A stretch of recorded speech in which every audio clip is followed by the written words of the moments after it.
boy. Who's a good forklift? Who's a good forklift? Hello, everyone. Uncle Kage here for a special wine stream just for our lovely Patreon patrons. Let me take these off so you don't see lights shining in them here. This is something of an apology for the little trick we pulled on you last week. Those of you who watched last week, I did that magic teleport up to Tian Long's place, you might recall. This one's just for you guys. And I've got not the greatest sake that we had last week, but a very, very fine sake. This is a Ginjo sake. This goes by the odd name Mitsubasho. It is a Japanese sake, which is kind of strange because the name Mitsubasho, as you can see, is not really a Japanese spelling. But it's a Ginjo sake, which those of you who have watched this stream before know that this is a sake whose rice grains have been ground down to roughly 40 or 50 to 60% left. Yes, 40% ground away, 60% left. That's how you do the polishing ratio. So I apologize for the lack of sound at the very beginning. I still had some settings set from the little trick we pulled when I was standing cramped amongst the dust and cobwebs of Tian Long's heater closet up there in Canada. So, without further ado, I would very much like to open up this absolutely lovely sake, and I have the amazing cup that you might remember Elector Fencer gave this to me with the chemical formulae on it. These are the various formulae that go into sake, or actually into wine. These are the flavor components.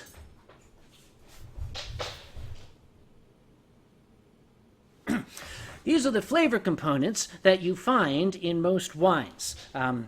I could name them all off, but if I am talking and making noises with my mouth, then I'm not drinking anymore. So we're going to get back to drinking. Oh, this is good stuff. For a Ginjo sake, it actually is fairly high quality.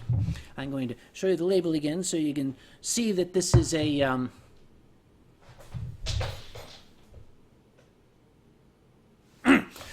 this is indeed a Ginjo sake, and if you want to find it in your local store, you can look for this. Now, you might also notice this is what we call a teeny tiny little bottle, as opposed to that monstrosity that we discovered in Canada last week. I mean, leave it to the Canadians. They're able to get a sake in a freaking 1,800 ml bottle. Hey! I caught you that time. I caught you. Get back up here. I invited these two over to help me move some boxes.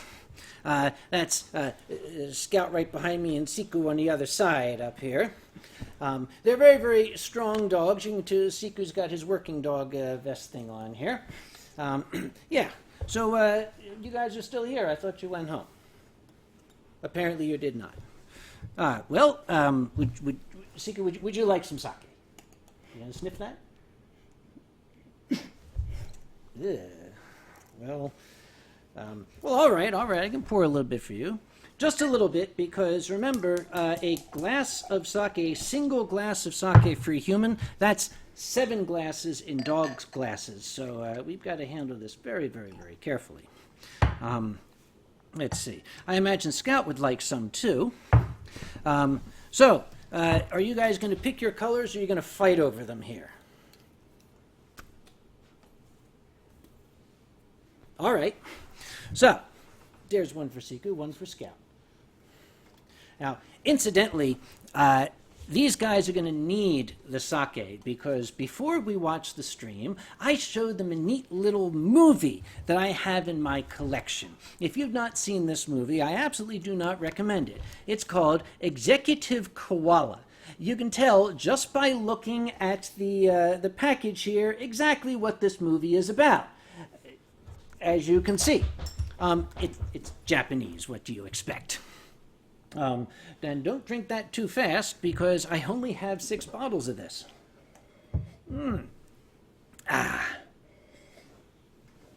Oh, and I'm noticing people are saying things in the channel here. And Tianlong, yes, I didn't change the settings from your Asianing. Tianlong did Asian my computer after we shoehorned it into that little heater closet back there. And I was telling these two that I had been hiding in a heater closet in the dark, waiting to pop out on Tianlong's stream. And one of them, I think it was Scout, said, yes, just like a cockroach. I'm like, all right, I'm going to give you that one. No, it was Siku. No, it was Scout. It was Siku. It was one of those two. Now, boys, don't fight. You're going to wind up biting the chandelier. And Furry Trainer, by the way, you know, that's the thing with furries. You can't put an idea into their heads because they don't hear the word don't. They don't hear the word not. They're just like the media. If I could say to them, you know, like, don't make the bunny ears behind my head, they're going to pick the bunny ears behind my head. If I say to them, don't drink my sake, they're going to drink the sake. Which they're going to do anyway, so that was a kind of stupid example now that I think about it.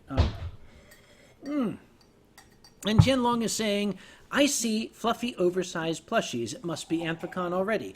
It is not. We are still 6 weeks from Anthrocon, I believe. 6 weeks, something like that. Yes, Scout is telling me yes. He apparently, you know, is better at math. I discovered, by the way, that Scout has some Asian ancestry. That is why he is so good at math. We were getting a very, very patriotic look from Siku here. A formerly patriotic look from Seeker here. They're showing off the Anthrocon flag, which we intend to have for sale at our con store this year. So all of you who are patrons who are going to Anthrocon, it would be nice. You can buy one. You can fly it in front of your house. You can be like the rednecks and have it on a stick sticking out of the back of your pick-em-up truck. And I got no idea what those boys are doing back there. I'm just going to keep talking and pretend they're not there. Let's see. Oh, and Wadia says, say hey to Norway. Well, I would say hey to Norway, but that might mean something in Norwegian, so I got to be very, very careful. So, hey, Norway. By the way, if you guys get tired, you can join me on the couch here. But first, I have to put down the amazing towel in memory of Tianlong. Because as much as you always hear about dragons being, warm and dry and everything, you must remember Tianlong is a storm dragon, and thus he is constantly saturated with rainwater. Now, Siku up here, I'm not exactly sure of his ancestry. I don't mean to be, cruel or anything here, but he looks like he comes from an Arctic sort of background. So I would imagine that there is probably still vestiges of snow in his fur. And Scout, on the other hand, he's a fox. You just can't trust them. What? It's true. You're gonna... You know what they say about foxes. They say a lot about foxes, don't they? Yes. Hey, this is a PG-related stream. Don't go doing that back there. Raving Render would like to know, how big is that flag? He spelled flag. Hold the flag up again. That flag, for those of you in the United States and certain other backward countries, is 3 feet by 5 foot. It's upside down. It is 3 feet by, that's better. It is 3 feet by 5 feet. That is 3 feet high, 5 feet wide. It is made of very, very heavy-duty, durable nylon, so if Siku goes chewing on it there, it's not going to get ripped. It's a canine thing. You wouldn't understand. For those of you in other countries, what is 3 feet by 5 feet? Well, Google is your friend, and they will tell you. Onyx Flame's not going to be able to go to Anthrocon this year. Poor health. I'm very sorry to hear that, but we very much hope to see you next year. Let's see. Yes, and Caraway pointed out we can't blame the dragon. He gets excited. The dragon, by the way, last night, I think, was trying to wake me up because there was a dreadful peal of thunder somewhere around 2 o'clock in the morning. That's about 12:30 a.m. metric time, and it jolted me out a bit. So I'm guessing that was when he finished his last swallow of wine. You know, all right, you two, am I going to have to turn this stream around and go back home? Are you going to behave? All right. Oh, don't they look winsome? All right, Siku, how old are you? How old are you? You're 4.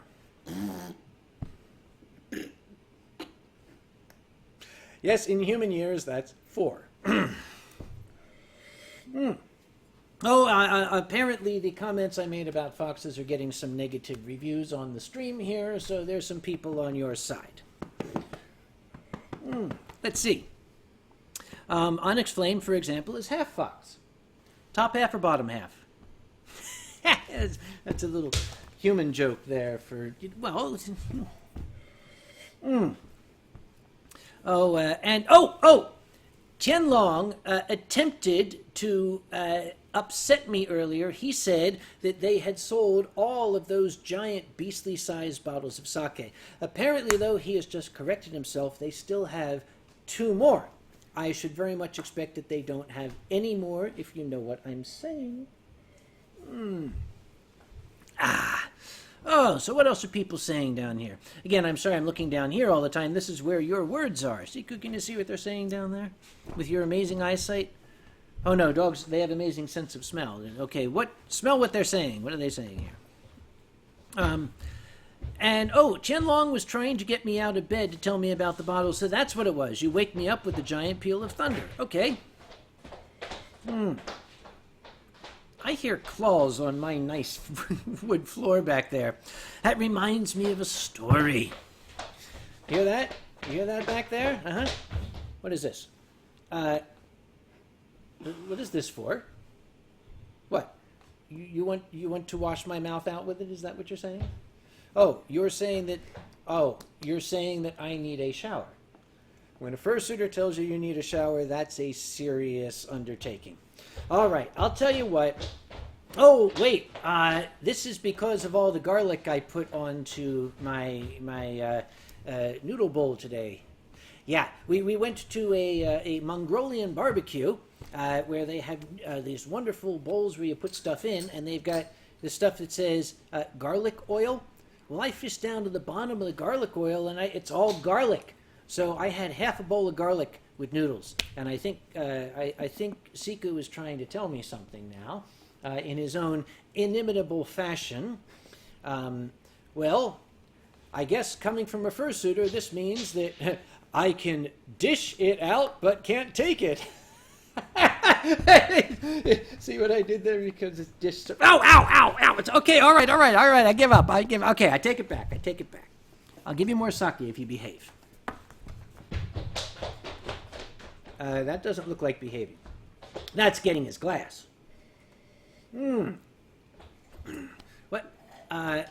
Okay, is everybody else on the stream seeing what I'm seeing? There seems to be a fish on my shoulder. Dare I ask why there is a fish on my shoulder? Or is this one of those, it's a fox thing you wouldn't understand? It's a fox thing I wouldn't understand. Okay, so, Siku apparently wants more sake. Now, if I was a mean kind of person, I could make him do tricks in order to get his treat of sake. Because that seems to be what human beings do when canids are around.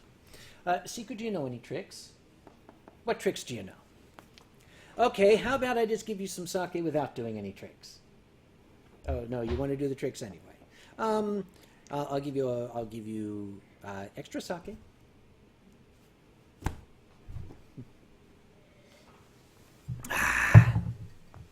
All right. Oh, it's coming here.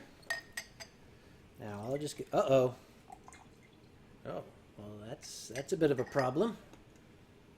Well, it might well be a short stream tonight if I didn't have 6 of these. So we're going to start on the next one. Hope that's okay. Scout, let me know if you start feeling dry back there yourself. I heard a rumor that foxes can consume 1/4 of their body weight in alcohol and not have any side effects.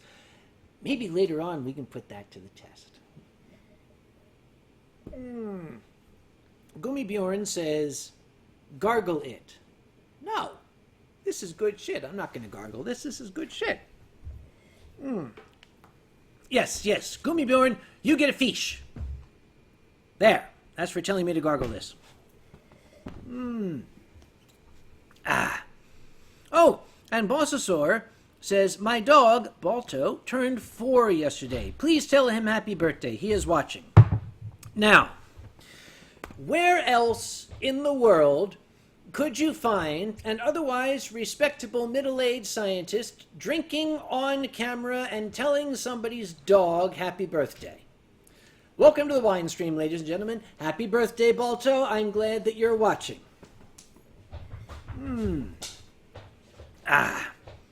Oh, Tien has said Siku is channeling his inner Long, being impatient for sake, because that's what Longs do. They long for it. Maybe I better stop doing that. I think I will stop doing that right away, in fact. Okay, let's see what else they're talking about here. Foxes are the bag of holding of the furry universe, Caraway says. Well, that could be taken a number of ways, couldn't it? No, let's not. We're not going to go there. Oh, Jackal the Circle says, how clear is it? Well, it's reasonably clear. It's difficult to see, is it picking up the color of Siku's fur, or is it clear? It is reasonably clear. For a Ginjo sake, this is actually very, very high quality. And it's amazing I'm sharing it with a canine and a vulpine behind me, especially a canine that apparently comes from the Minecraft universe. Oh, guess what? There seems to be, and if I might draw attention to the gentleman, I do apologize not to name drop, you might have heard of the Boozy Barrister. It seems the gentleman has dropped in this evening. He accepted the invitation that I sent him. Thank you very much for joining tonight, sir. He has made the comment, I'm watching a doctor, a dog, and a fox get drunk and saying hi to animals. Yep, time for whiskey. Welcome to the wine stream, sir. This is how it works.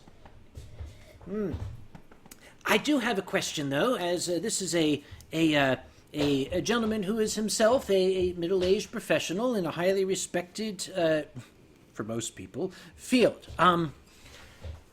Can you tell me, sir, as I don't know anybody who is qualified to answer this question, what do normal people do on Saturday nights?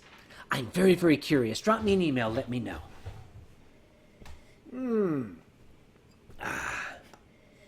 Let's see. I'm having trouble seeing past this monstrous thing that Alkali gave to me. This is actually the most enormous microphone I have ever seen. And I have to be really, really careful because I'm always afraid that it'll be like down here and people will get the wrong idea as to what this stream is about. But this was a gift from Alkali. You guys might remember Alkali. He's the guy that I've got to like sit on a bunch of pillows and have him down here because Alkali is up here and I'm down here. It's kind of like the way these two are right now with me. Yeah, just like that. And Alkali, to make matters worse, wears a top hat. Here's a secret. And since all of you are friends and patrons, I'm going to let you in on Alkali's secret. Have you noticed that man can drink his entire body weight in alcohol without any apparent side effect? Alkali was here at my house, and I peeked. He was out here on the sofa, sprawled out asleep. Actually, his head was hanging off here, his feet were hanging off there. I discovered he keeps a second liver inside that top hat. That's how he does it. That's his secret. Oh, and Bossasaur tells me that Neil deGrasse Tyson is a wine connoisseur. How long until we have him on the wine stream? And how hard do you think it would be to get him into a fursuit? Well, Bossasaur, to answer the second question first, he's a scientist. I don't think it would be difficult at all to get into a fursuit. That's kind of the way our minds work. The other thing is the other... What are you doing, Siku? remind me to sit forward with this glass. Anyway, how long until we have a wine connoisseur in this wine stream? I don't think it would be a good idea, because a lot of people say, oh, Uncle Kage is a wine connoisseur. That is not true. I am not a connoisseur. I am a lush. There's a difference. You know what the difference is, don't you? And yes? Yes, the difference between a connoisseur and a lush when it comes to wine is whether you spit or swallow at the wine tasting, you see. I'll give you another 2 minutes on that one. Seeker, are you playing with my chandelier again? No? Then what was that noise I just heard? Uh-huh. Uh-huh. Now you be good, or I'm going to make you watch Executive Koala again. Oh, suddenly we're very good, aren't we?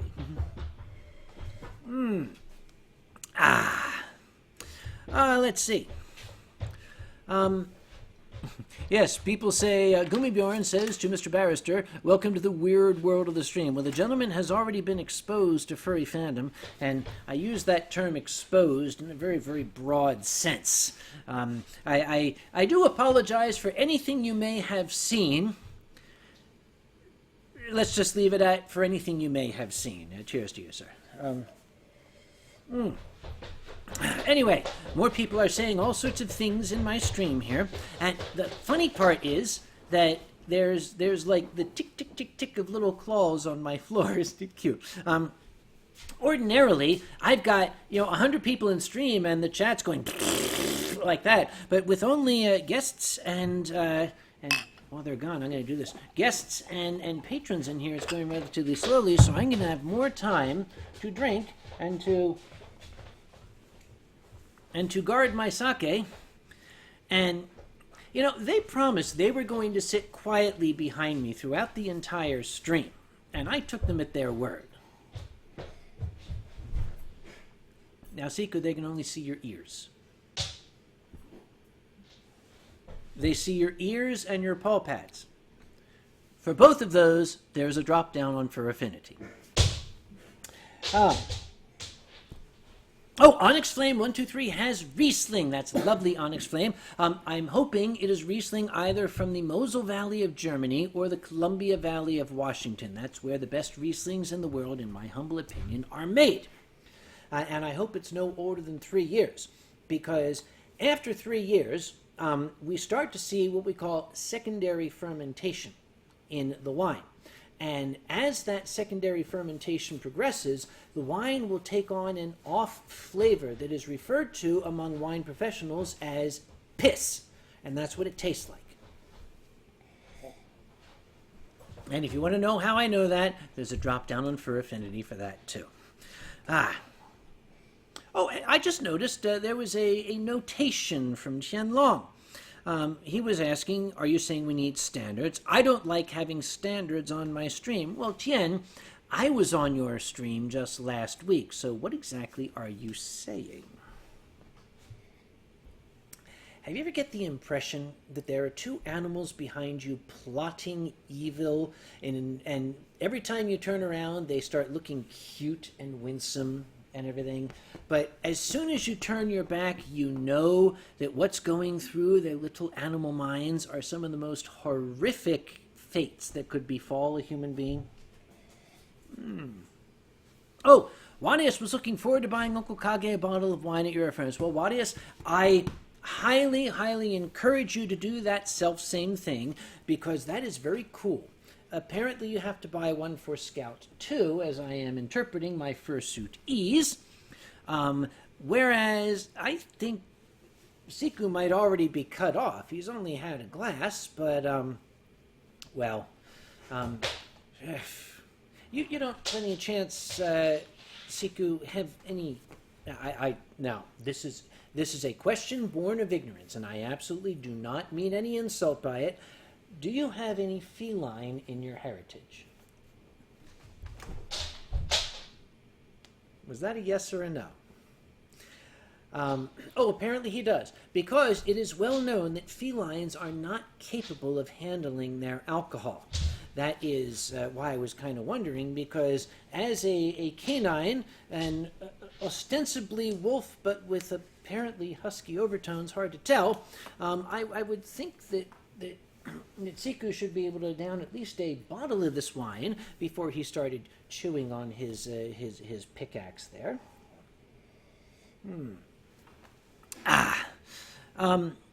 Oh, and apparently, Angus Lepus says, I look fine after last week. Well, Angus Lepus, why wouldn't I look fine after last week? We only polished off, what was that, Tien? The total of maybe 3 liters of sake between the two of us? That was all. And that's, sake is about 15% alcohol, so 3 liters, that's, wow, that's, God damn it. Yeah, it's amazing we're still alive. Okay. Red Reese says, anything special planned for Grandma tomorrow? Now, Red Reese, it is very, very possible that my little old mother is watching the stream. You would not want me to give away if I was going to do anything special, would you? No, I'm not going to do that at all. Oh, yes, what? Yes, I'm a good boy, I can tell. Qianlong says we may be obligated to drink another beast at EF. I certainly hope not. That was agonizing. Let's see. Oh, and Zix Ocelot says, I'm a Scottish reservist in the army. Well, thank you for your service. Any soldier in service to his country is okay in my book. And apparently, army standards are beyond me. Well, he's Scottish, so you've got to say it that way. I learned that from Foxamore. What exactly are you doing to that fish over there? You are consuming it, right? That's simple consumption for nourishment value only, right? I just had to make sure, foxes. Anyway, what? I'm just out. Don't hit me with that. And there is a fish being put in my ear. Is it going to help me speak every language in the universe? Raise your hand if you get to that reference. But I'm going to have to bump you on the nose. Just like that. You see?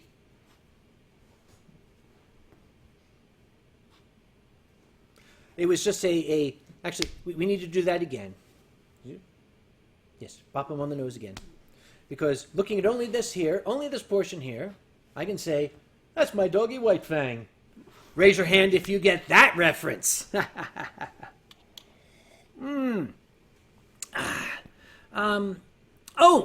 Okay.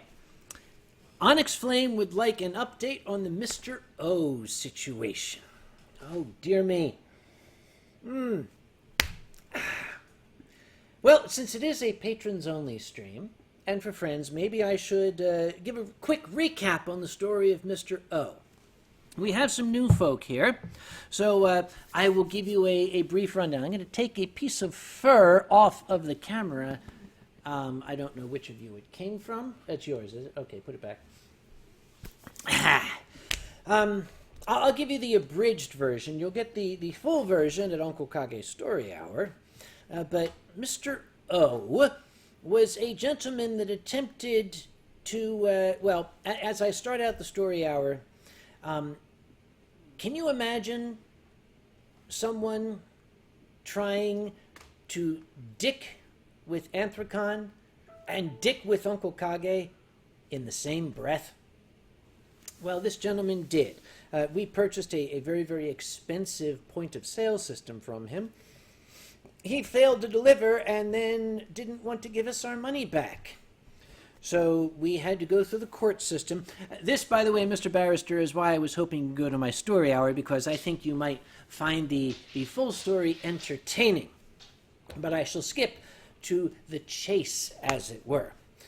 Once we had a piece of paper from the judge that said, Mr. O, you are a schmuck and you must give money to the guy in blue with the black tie.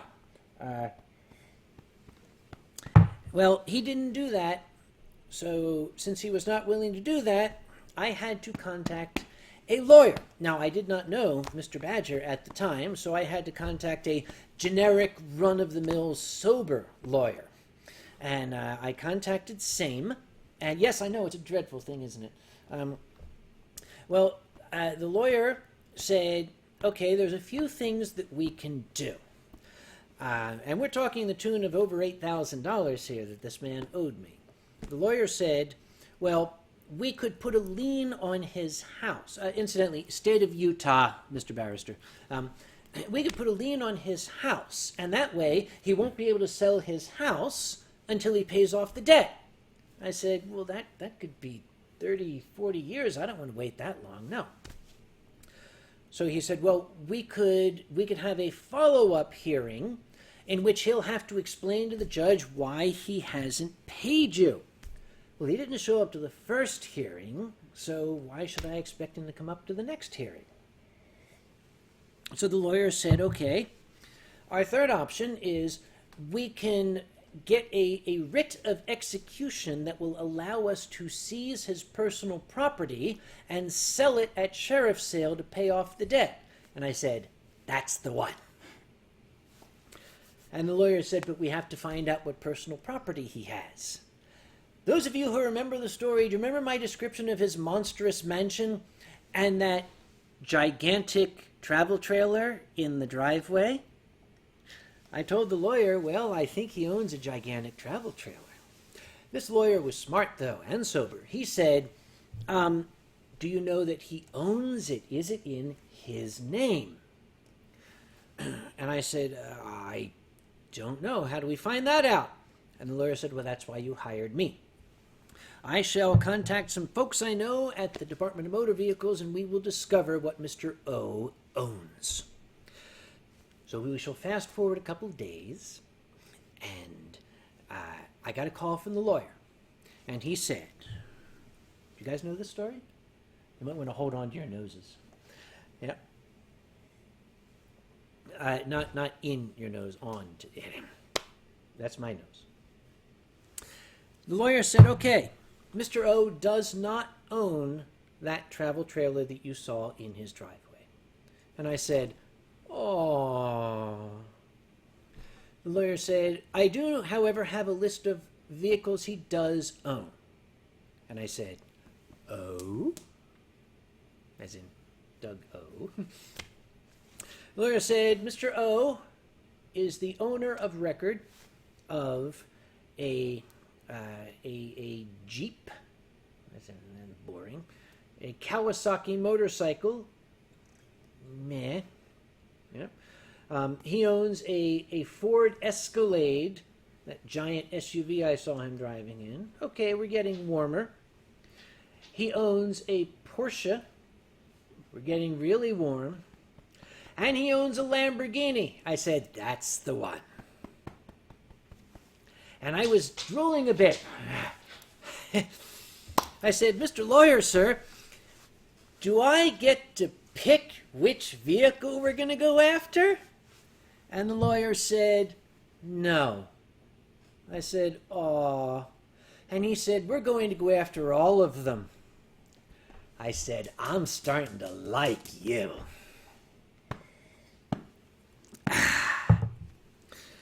Well, because as the lawyer said, we don't know how much equity he has in any of these vehicles, so we shall ask the judge to have the writ written for all of them. And apparently the judge was more than happy to do so. The judge seemed to know Mr. O. So a state constable showed up with the writ in his hand, and Mrs. O answered the door. And the constable said, where's the Lamborghini? And Mrs. O said, we sold it. Really now, said the constable. Then where is the Porsche? She said, we sold that too. So the constable said, did you also sell the Cadillac Escalade, which I saw you driving in yesterday? She said, no, that's in the repair shop. The constable said, let me have the address of that repair shop. I'll go get it. So she gave him the address. And as he was on his way to the repair shop, his cell phone rang. surprise, surprise, it was Mr. O. And he said, my wife misspoke. When she said we sold the Lamborghini, what she meant to say was we had not sold the Lamborghini. It's here in the garage. So the lawyer, the constable turned around and went back. Now, I can only imagine the phone conversation that took place. I can imagine Mr. O was out in his Porsche doing donuts in the cemetery or something, and his cell phone rang, and it was his wife saying, I just lied to a state constable. Is that bad? So the constable showed back up at the house. Mr. O was waiting with a handful of cash, $2,000, approximately 1/4 of what he owed me. And he gave it to the constable and said, give this to Conway. The lawyer told me this, and I said, well, that's not enough. Go get it. And he said, well, we can't. He has made an attempt to pay. So I asked him when he will have the rest of it, and he said, Thursday. So I said, Thursday at 4:55 p.m., I want the constable back there with a tow truck. Well, Thursday at 4:55 p.m., the lawyer called back and said, well, Mr. O gave us another couple $1,000. He didn't give us all of it. He asked if he can have till next Friday. Is that okay with you? And I said, no, it's not okay with me. This son of a bitch is starting to piss me off. And those of you who have been in the fandom for a while know that's not the sort of thing you want to do. Not to me. Why? Well, nothing I want to say on camera where it's recorded. Anyway. The lawyer said, well, if we seize even one of those vehicles, it's going to cost you a lot of money. We've got to pay the tow truck driver. We've got to pay the constable. We have to pay storage. And he said, it really is better if you let him get the rest of the money. And I said, no, nine yet, nix, no. Get that constable back there now. I want the goddamn Lamborghini. And I waited. Monday, the lawyer called me up and he said, I told Mr. O he can have until next Friday. And I said,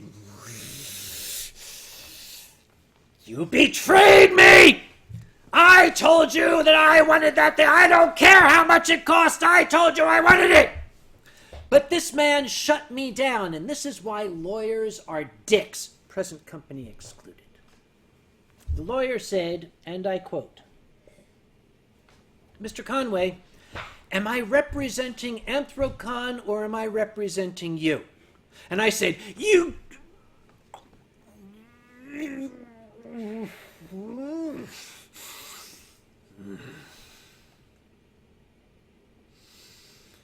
Well played, Mr. Lawyer.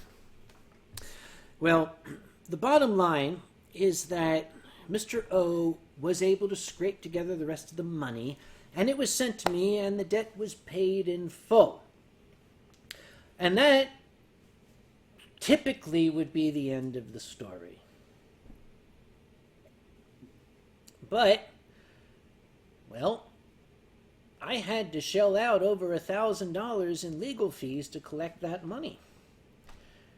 It only cost $150 and a one-page form to fill out for another suit. So, we shall see if this story will be continued. And that, my dear friends, is where we currently stand with our dear friend Mr. O. Again, if you would like to hear the entire story, I'll be telling it on stage this year in very likely a considerably less sober state, because I've only been drinking right now for, 40 minutes? Something like that? At Anthrocon, I shall have been drinking for 4 days, so we'll talk then.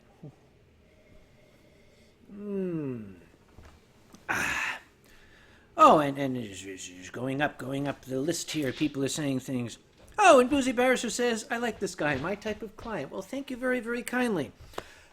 Although, if you had told me that same thing, I would have taken your booze. And people are saying, yes, yes, never piss off Uncle Kage. See, that's the really funny thing. There appear to be pillows surrounding my head and in front of my face. If I was the suspicious sort, I would suspect that someone of the canine variety was screwing around with my lovely pillows. And if I was further of the suspicious variety, I would think that there was a fox that was aiding and abetting the culprit. But, well, excuse me, I seem to have tufts of fur in my mouth. Honest, they just got here. I'm just being serious. Yeah. Stop shedding in my house, guys. Yes? Just what? Yes, invite a wolf and a fox to your stream, they said. It will be fun, they said. Let them have their fish, they said.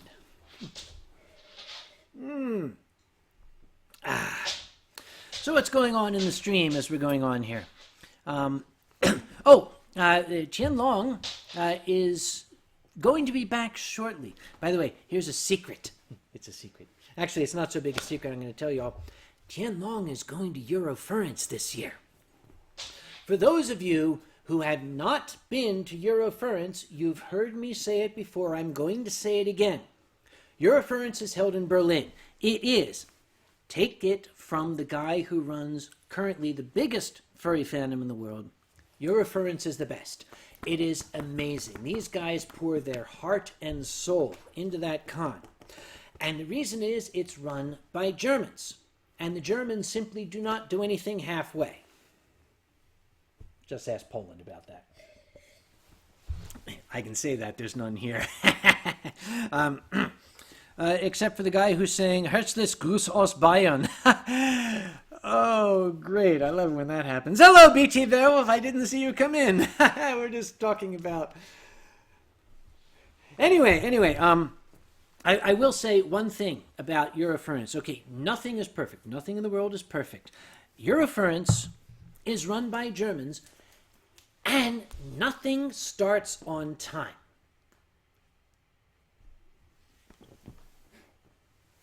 Nothing starts on time at Eurofurence. It's always late. And I couldn't figure it out. Germans are efficient. They're very, very, right. And for years, it was a mystery to me. Until one year, I told them, since I typically run their art auction, I said, look, the art auction's supposed to start at noon. Last year, it started at almost 2 o'clock. If it does not start at noon, I'm going to start it anyway, whether there's an audience or art or anything. So 12 o'clock came and I made good on my threat. I got up on the stage and I just started auctioning. You imaginary pieces of art, it didn't matter. This went on for 10 minutes. An empty room. And finally, I was pleading with the sound guy as he ran up on stage, can't we just at least let the audience in? And he turned to me and he growled, not yet, the sound is not perfect. That explained it right there. That's why. So, willkommen in Deutschland. Raving Rendell says, will it be streamed? I typically don't like my story hours streamed, and the simple reason is I do a number of conventions throughout the year, and anywhere from 8 to 12 in total. And I'm not even going to guess as to what's going on behind my head. I can do 8 to 12 conventions a year, and my story hour throughout the year tends to be the same material.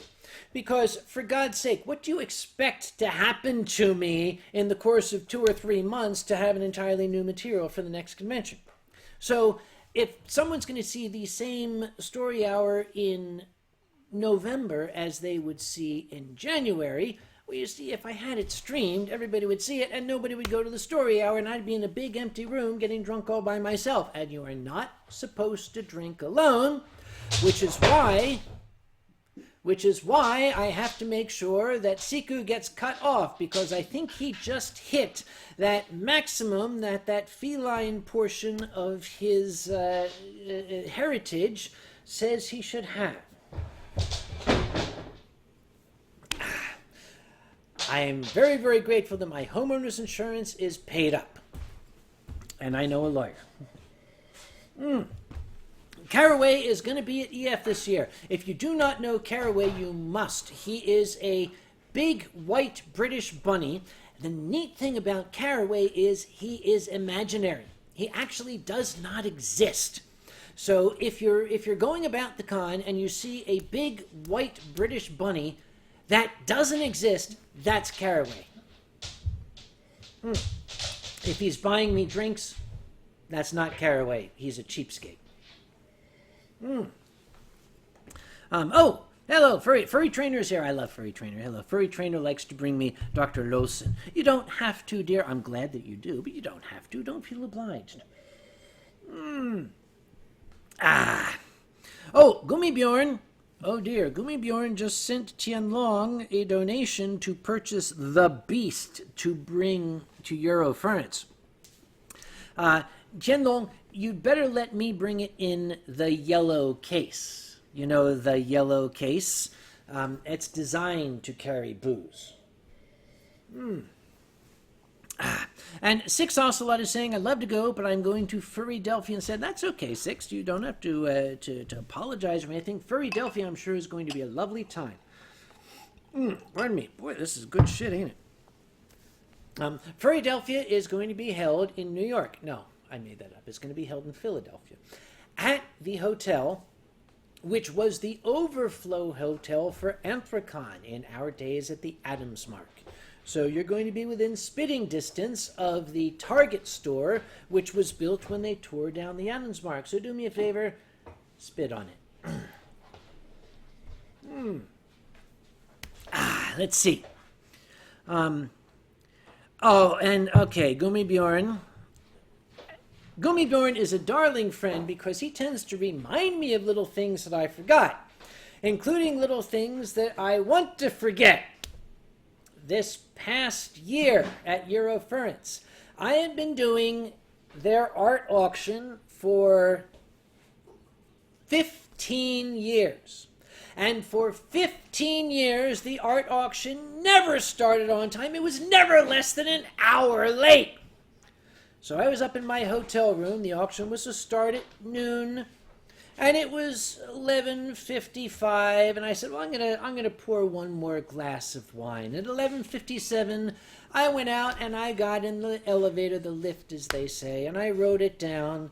And it was about the stroke of noon when I arrived in the lobby, and a bunch of furries wanted to stop me and get an autograph, and that's fine. I don't mind signing autographs. And I figured I'd stop at the bar to get another glass of wine because the lift was very slow. I'd polished off the wine in the lift.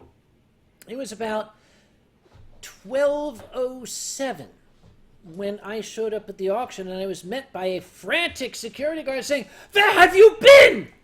I said, well, I've just come in. He said, "You're late. We started 7 minutes ago."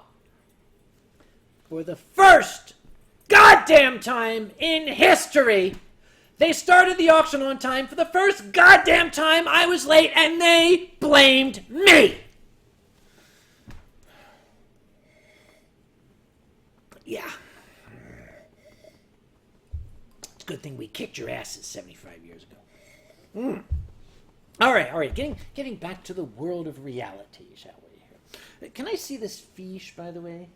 What exactly is this? I'm trying to figure out. It's got a long nose and legs. Apparently, is this the Darwin fish from the back of the car that I see people? So no. Well, is it a bass? Is it a... Well, it's too small to be a swordfish. It's a swordfish. A rapier fish. A knife fish. A katana fish. A pencil fish. A poke in the eye fish. Maybe I should read the label. Ah, it's a batch. 1103. It is a made in Philippines, a sake fish, a glass fish, a glass of water fish, a straw fish, a drunk fish. My knowledge of fursuit language is very, very limited. I'm doing my best here. A bat fish, a baseball fish, I will cave your head in fish, a frustrated fox fish, oh, that's it, a fox fish, frustrated. There we have it, ladies and gentlemen, the frustrated fox fish made by Hansa Corporation, Toy International. Oh wait, there's another label maybe I should read here. This says,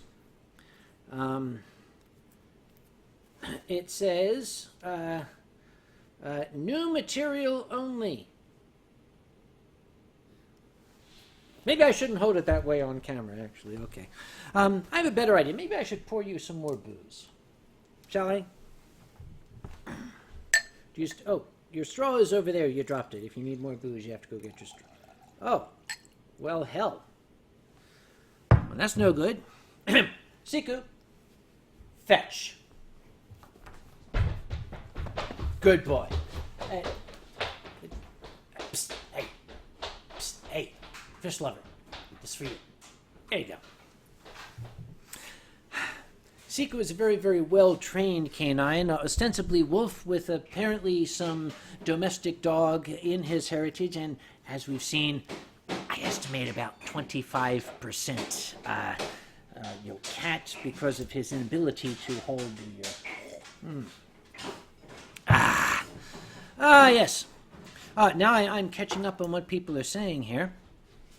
And BT Werewolf, you love German efficiency. Just remember the prequel to your story hour last year. Well, BT Werewolf, that's very kind of you, but I don't remember much of your occurrence last year. Yes. Siku, thank you very much for the... okay. Siku, this. Fetch me this. I want you to fetch me this. Take this back. Put it back. This is not sake. I want you to fetch me that. Fetch me that. Dogs are like Tyrannosauruses. Their brains are... Oh, Qianlong is back. A mention of another 2-liter bottle of sake made him create another storm. No. This is what I wanted to put back. This goes back in the refrigerator. And, yes, okay, Siku knows what he's doing, I hope. Onyx Flame says, what advice would you give on finding a venue to host a FurCon with less than 500 attendees? We used to call that a medium-sized convention. Now we call that a fur meet. Well, I'll tell you what, I'm going to type in the channel here a little something after Siku gives me my sake. Thank you very much. He got it right this time. What? You want it back? Oh, sorry.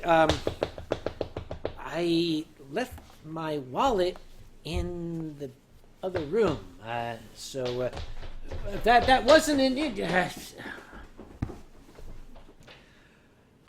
I'm going to type in here something, and I think I got it. I'm going to type www.unclekage.com. This is coming across the channel, ladies and gentlemen. Those of you watching this on YouTube in the future, you have no idea what I'm talking about.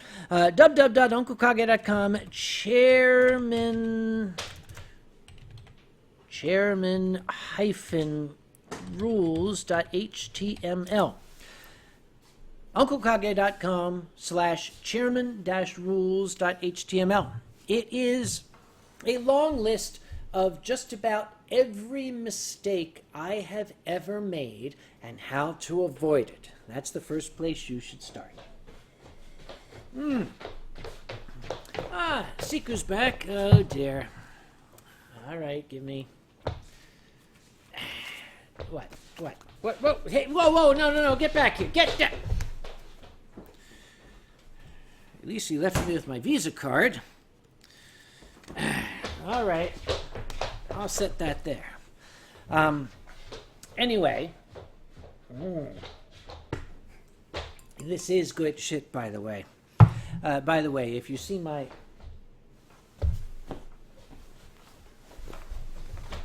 Did my wallet fall behind the... Well, could you pick it up for me? Yes, if you see the wallet, pick it up for me. Okay.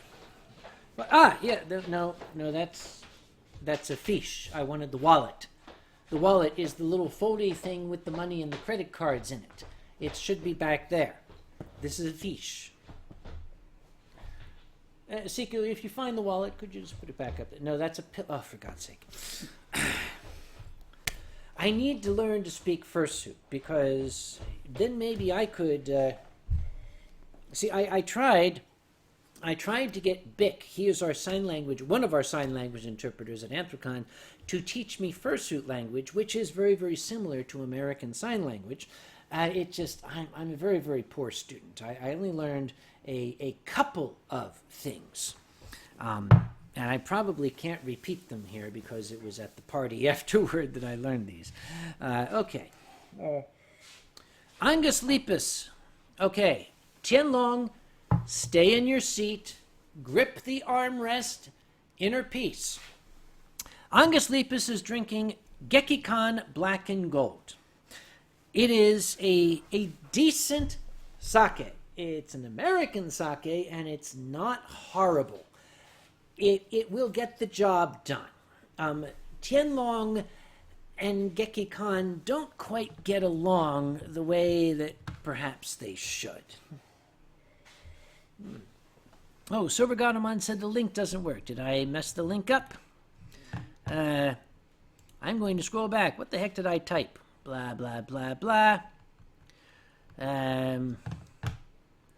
It looks right. www.unclekage.com/chairman-rules.html.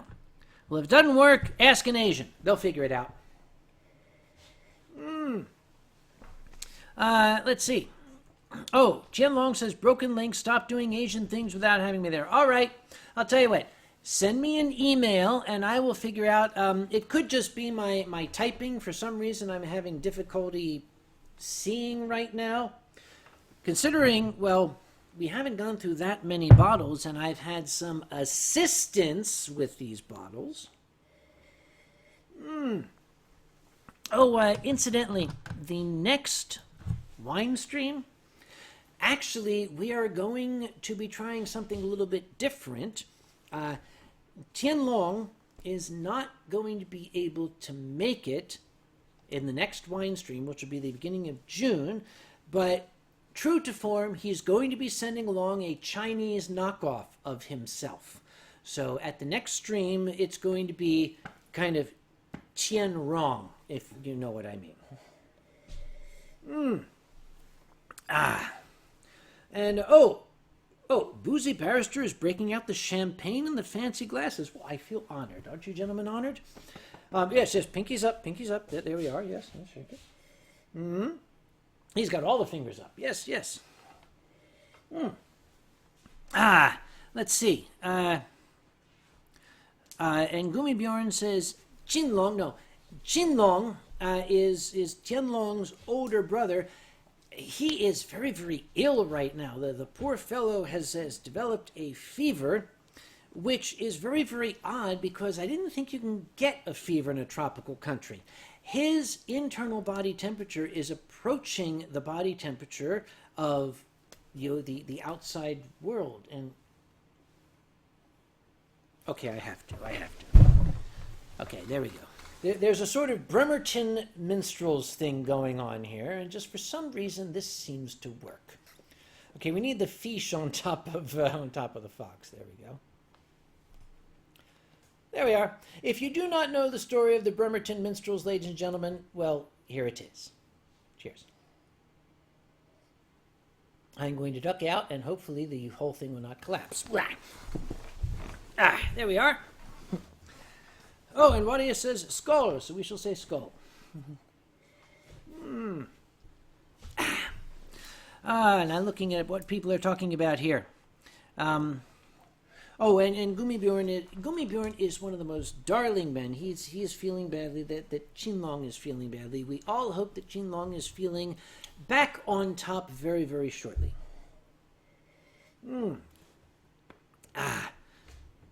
Furry Trainer says, it's been 2 hours and I'm old. Dear, if it only takes 2 hours to age you... She's talking like a convention chairman. Let's see.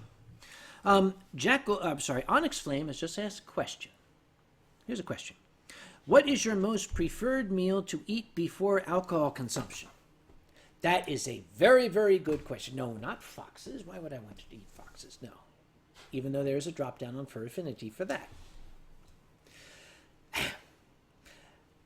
Generally, before alcohol consumption, I prefer not to eat a meal. Because if you consume solid food, it interferes with the absorbance of the alcohol into the system. So you will get a bigger bang for your buck, as we say, if you drink the alcohol on an empty stomach. Disclaimer, do not attempt this and have a wine stream in the same evening. We did that once before. You all saw what happened. We are not going to speak of it again. No, it's not going up on YouTube. And Jackal the Circle says, where are the fancy top hats and monocles? Well, okay, even though monocle is spelled a little funky there, all of the hats, as a matter of fact, you can see all of the hats up there. That is where my hats live, all of them. And Siku is like, yes, these are the hats. We have the bowler, we have 3 fedoras, and the top hat is down further because I ran out of heads to put it on. Where do those heads come from? Remember I told you don't piss off Uncle Kage? Anyway, let's see. Oh, Furry Trainer's back. Hello, Furry Trainer. I'm glad you're back. Boy, this stuff goes down easy, doesn't it? Just like a fox. What are you doing with my hats? Okay, this is not one of my fancy hats. This is one of my least fancy hats. This doesn't really work very, very well, gentlemen. The top hat does not match the... There we are. Okay, this is my alkali... This is not my alkali impersonation. This is my impersonation of that story I read in grade school about the gentleman with all the hats. So, yes, this is my alkali impersonation. We're wearing it forward. Yes, we are. Although I would have to be about 3 feet taller and Jewish, but other than that, I'm not. So I'm very, very curious. This top hat would look very interesting on this amazing fox. Let's see. How does... Might have to put it on an ear. Maybe we can try secret. There we are. You know, that... If we could make it stay... No, I don't think so. That's more a muzzle condom. No, we do not want any muzzle condoms here. We like our muzzles bareback. Actually, that sort of... Well, look. Look. That kind of... Lean forward a little bit more. See, go into the light there. That sort of almost kind of works. That's okay. We're going to top it here a little bit. There. It's hold still. That... head up so they can see you. That almost works. And now that my hat is covered with dog hair from top to bottom, and yes, thank you very much. We're just going to put that over there. And have another sip of our lovely sake. By the way, this portion of the wine stream is brought to you by Mitsubashu Ginjo Sake from Nagai Sake Incorporated in Tone, Gunma, Japan. And we thank them.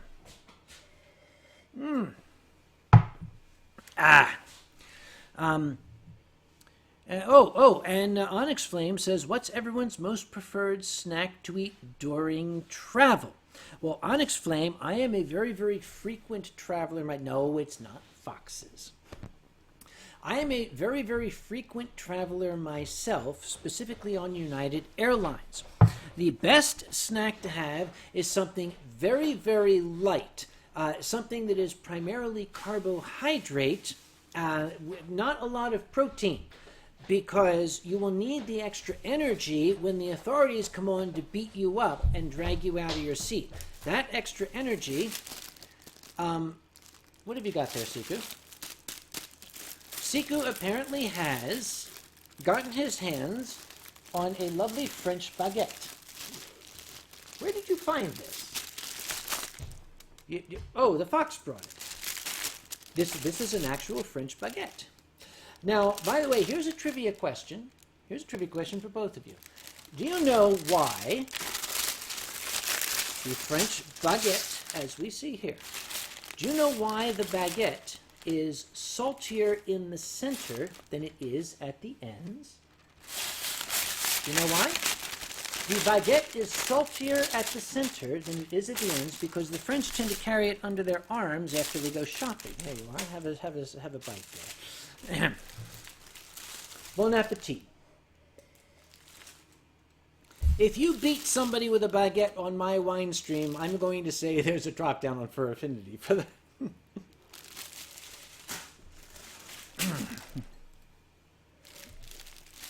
Oh dear. Looking down at what you guys are saying here again. Oh,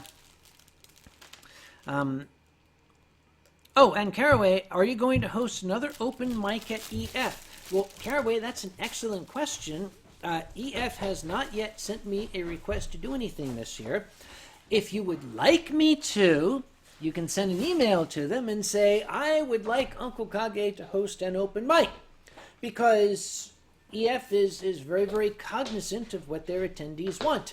And if their attendees want me to host an open mic, well, then I will. Merlin Squirt says, is Alkali going to EF this year? Merlin, we tried, but Alkali is actually too big to fit in most passenger aircraft. So until we can get him listed in a cargo manifest, we're not going to be able to get him to Eurofurnace. We are trying, though. We are trying. And Angus Lipa says, going to order pizza, your fault. How does that follow? How is it our fault that Angus Lipas is going to order a pizza? You have here a serious middle-aged professional who is an expert in sake. You have a Canis lupus / domesticus. You have a Volpes. And you have a giant microphone shaped like a phallus. How can you then blame the lot of us for your sudden desire for a circular faux Italian meal?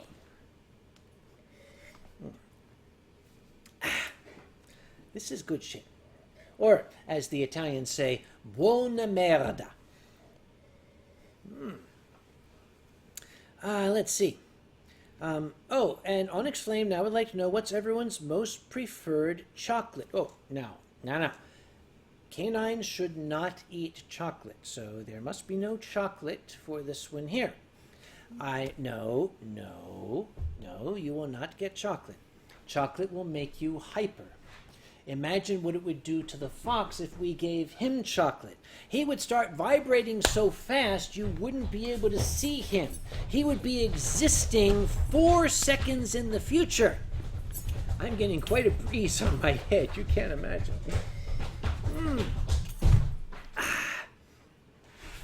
You guys, and there goes the crash. It's okay, Fox. You can rest there. No chocolate for canines. Let's see. Cobalt Sky Hunter says, what's your favorite non-alcoholic beverage? Well, Cobalt, what exactly are you saying? What is the point of a non-alcoholic beverage? It's like decaffeinated coffee. It's like dry humping. It doesn't mean anything. Thank you, George Carlin. What are you boys doing back there? I really don't want to turn around. I'm afraid of what I'll see. And Jackal the Circle says, what does the dog have? I don't want to know. There are some things, they say ignorance is bliss. There are some things that mankind was not meant to know. You know, the face of God, the meaning of life, what Siku was doing in the kitchen. None of these things are for human minds to... Hello, Siku. I'm not going to... What's... Are those my sunglasses? Those look very much like my sunglasses. Those did... Does anybody else get the impression, looking at Siku's beautiful face, that he's saying, I know something you don't? There is something in that expression that says, I know something you don't. As opposed to the fox here that just kind of looks like fox. Anyway, back to the channel. What are people saying? Let's see. Gummibjorn has never traveled by air. Gummibjorn is a driver professionally, so he likes to drive places. Gummibjorn, you should try traveling by air, but if you do, bring your brass knuckles if you're going to fly United. Bottle number 3, ladies and gentlemen. Let's see. Onyx Flame would like to know, is there any stories you can say that have recently passed the statute of limitations?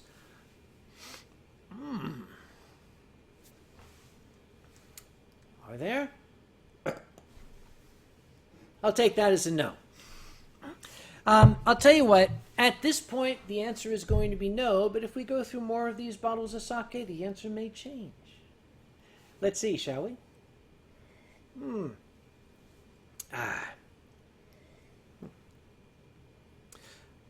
And I have been informed by Mr. Barrister not to answer that question. I like having you here, sir. You're a good backup. Thank you. Good to have a badger as a wingman. Qianlong says, Big Brother wants me to pass on his gratitude to you, Uncle Kage. That's me for wishing him a speedy recovery. He also says, wah! Incidentally, this is a cultural lesson for everybody. If you know anybody of Chinese descent or of any of the Chinese-related cultures, you should know the phrase wah. Wah means just about anything in the various Chinese dialects. It can be an expression of surprise, it can be an expression of wonder, it can be an expression of thoughtfulness. Even the Chinese dogs say wah when they bark. So it's W-A-A-A-A with like a line over the A's for a repeating thing. Those are my sunglasses, Siku. I can see you back there. You're wearing my sunglasses, aren't you? His ear will not get tanned. I've learned some other Chinese phrases, specifically Cantonese phrases, that I've been itching to try out, and I was really going to try them out last week, but Qianlong's honored little old mother showed up, and I was forced to keep all of my colorful Cantonese phrases to myself. So, in deference to that very, very grand and honorable lady, I was not able to say things like Jule Lomo, because that would have been very upsetting to her. We have a 10-second lag. We're going to wait 10 seconds for Qianlong to spit his sake all over the screen and Qianlong to say, wah, over in Singapore. Right about now, as a matter of fact. Shall we see? Yep, there it goes. By the way, what I just said, do not repeat that in any Cantonese restaurant. They won't take too kindly to it. What does it mean? No, I'm not going to tell you what it means. Why would I tell them what it means? It's like fursuit language. Here's a question. I'm going to ask both of you are experts in this field. How would one say car in fursuit language?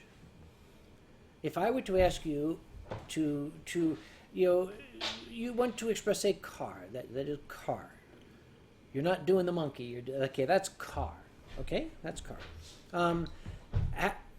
Okay, how about bicycle? Okay, that's bicycle. Okay, how about lawyer? So that's fursuit for lawyer. Okay, how about Uncle Kage?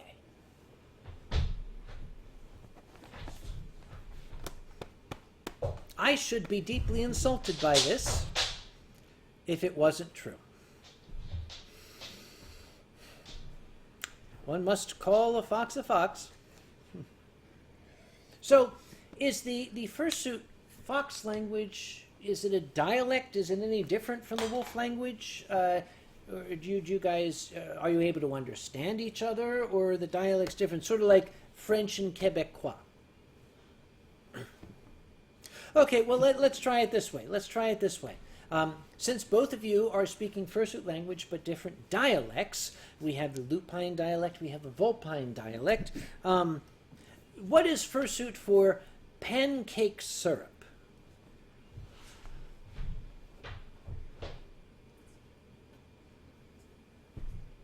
Those are very, very different dialects, as a matter of fact. All right. What would the fursuit language be for safety deposit box?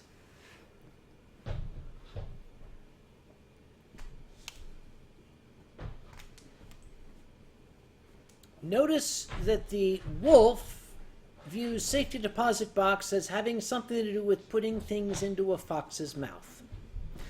Presented without comment, ladies and gentlemen, welcome to the wine stream. Moving right along, shall we? Oh, Tianlong says all Asians know Kung Fu and video games from birth. Really? Oh, and Onyx Flame says, Uncle Kage, would you please call Tianlong a fluffy noodle? Gentlemen, how would one say fluffy noodle in your respective dialects? So, Tianlong,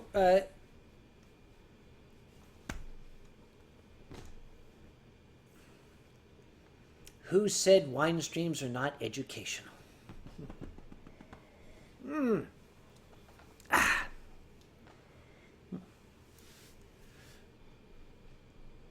And Silent Dawn says, too cute. You're right, Silent Dawn. We need to de-cute these guys. Do something uncute. They got to think about it. That's the amazing part. They actually have to think about it. How do you be uncute in your current condition? No, that's still sort of cute. No, that's still very cute.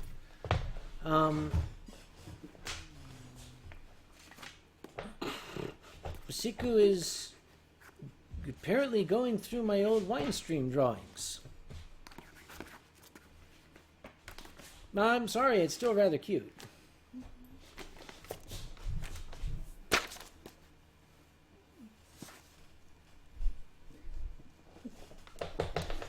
Failing miserably. Okay, let's try an easy one then, since we're talking about fursuit language. Ready? How would you say, in your dialects, Pittsburgh? No. Don't go there. Okay, that worked. It's backwards. Turn around. To the end. Go to the end. Keep going. Not that one. The one before that. Go to the one before that. Siku has picked up a lovely coffee table book I have. This is called Conventional Wisdom. It's a book about conventions. Did you all know that there is an Abraham Lincoln convention? You can see it there. Well, Anthrocon had a write-up in this lovely book. This is by Arthur Drucker, by the way, a wonderful gentleman who asked permission to film and write about Anthrocon, so we allowed him to. And I think he did an exceptional job. Yep, he's got, here it is, yes. Anthrocon, David L. Lawrence Convention Center. The convention before it, well, oddly enough, that's the taxidermy convention. I don't know if that was on purpose or whatever. I want to try, they got, okay, you know how we have a fursuit group photo? They have a group photo from the Abraham Lincoln Convention. Let's see, here it is, here we go. Here is the group photo from the Abraham Lincoln Convention, from the book Conventional Wisdom by Arthur Drucker, copyright Arthur Drucker. Now, okay, personally, I'm very convinced by this gentleman here. I'm not so convinced by, like, the guys over here. It's like the difference between a $10,000 fursuit and a $300 partial. By the way, this portion of the wine stream is brought to you by Executive Koala. And Dawn dishwashing detergent. Claudius, let's not go there. Oh, Onyx Flame would like to know who can guess what my Sona is. You're half fox. What's the other half? Knowing foxes, it could be anything. Oh. Sorry. I hear a bottle being poured.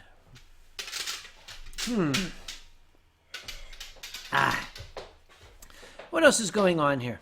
Oh, incidentally, those of you who are seeing the wine stream for the first time, it's not always this insane. Actually, yes, it is, now that I think about it. But for those of you who are new, this is what we do. It started when I wanted to have a drink.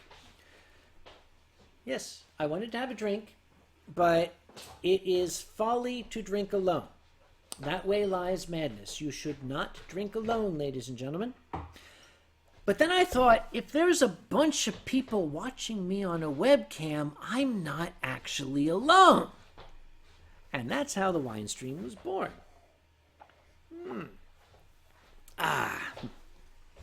Bossasaur asked a very good question. Bossasaur is asking, is Eurofurence a friendly place for someone using a scooter/wheelchair? Bossasaur, that is an excellent question.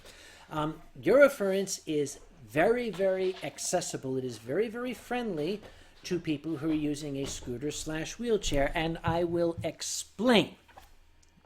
For many years, I got my dear and sainted parents, my mother and my father when he was still with us, power scooters to use at Anthrocon. Now, my parents love to go to Eurofurence. They've been every year for the past, good heavens, 10 years. And the Germans, remember I said they don't do anything halfway? They said, oh, we will get your parents' power scooters to use at the convention. Well, when I arrived, the power scooters they got had the Mercedes-Benz logo on them, a top speed of about 27 miles an hour.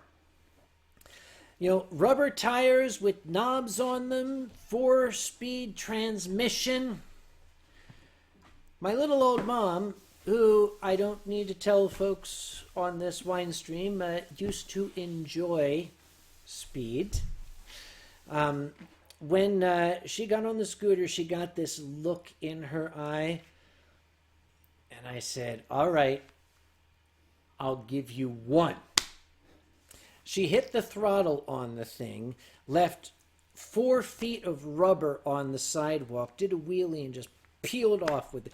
Yes, Eurofurence is very friendly to people who need extra accessibility. Why is that fiche? I never did figure out what kind of fiche that is. It's a writing fish, a pen fish, a stylus fish, a Microsoft Word fish,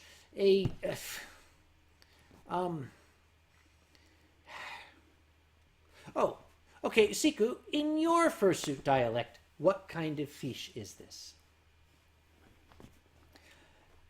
A sucker fish? A fellatio fish? What? I'm just trying to. Ow! Stop! It's not a fellatio. Well, I think I might have offended him.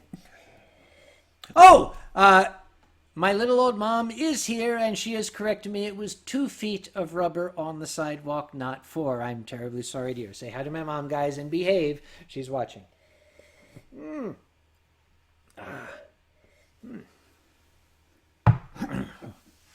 Jianlong would like to know, is Eurofurence friendly for old folks wanting to enjoy themselves with liquid refreshments? Tian, it is easier to get a glass of beer than a glass of water at Eurofurence. If you ask for water, they're going to look at you strangely. They're going to say, wouldn't you also have beer? And if you say, no, I want water, they're going to say, well, you realize fish fucking this stuff. But if you insist, they'll give it to you. But they carbonate it just to make it more interesting, so it's closer to beer.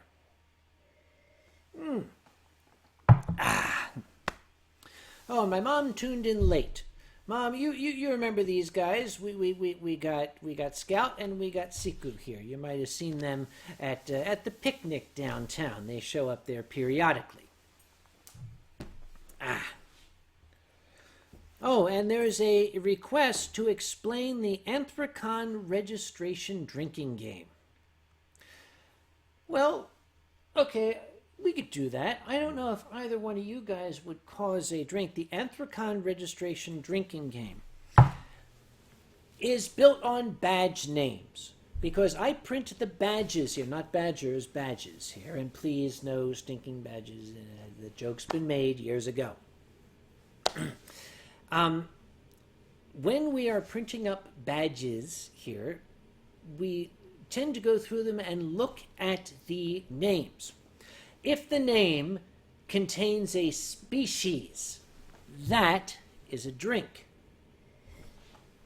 If the name contains a color, that is a drink. If the name contains what I call a mystical element, sun, wind, air, fire, something like that, that is a drink. So when I come across sun, fire, wind, wolf, that's a chug.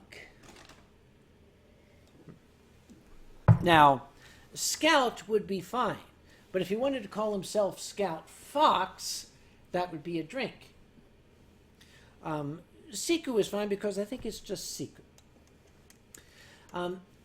We had at one time thought if somebody had a faux Japanese or other Asian word in their name, that should be a drink, but we had to drop that because we got so drunk we couldn't continue printing the badges. So, yeah, that's how it worked. Yep. And Red Reese has asked an interesting question. Have you ever heard of Protogin, a relatively new fur-made species? Well, Red Reese, Protogin sounds like a new pharmaceutical component. It doesn't sound like a fur species. I mean, I've heard of Sergals, but Protogin, that sounds like something Pfizer should be selling. Let's see.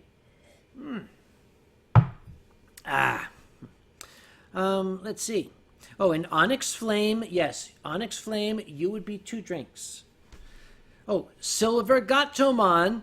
That would be 1.5 drinks, because gato, yeah, okay, that's cat in Spanish there, yep. Jack the Sergal, that's a drink right there. Tianlong, okay, Tianlong is not faux, that is actual Chinese, so he gets a pass. Let's see. Boozy Barrister. Boozy Barrister is fine, but if he's Boozy Badger, that then becomes a drink. And Speaking of Mr. Barrister, he has asked a question. Since the question has been asked, I shall answer it. My dear fellow, let me tell you a story. Last year at Eurofurence, it was the first year my mother attended Eurofurence without the company of my late father. And I was very worried about her. I was afraid, she always was around with my dad. Will she be okay? Will she get lonely? Will she get bored? She came rolling up to me on her Mercedes-Benz runabout on Saturday and said, "Could you come to my room at 8 o'clock? I thought, she needs me to help her put something on a shelf. She needs me to help her, program her computer or plug in a power adapter. So at 8 o'clock, I rode up in the lift, and when I turned the corner, there was her Mercedes-Benz scooter standing outside of a hotel room, and inside I heard the oons, oons, oons, oons, oons, and saw flashing lights. Now, my mother, you need to understand, is, shall we say, a lady of a certain age. I am not permitted to say that, but if you wanted to know some stories about World War II, she could tell them to you. I looked in the room, and there was a mini rave going on in there.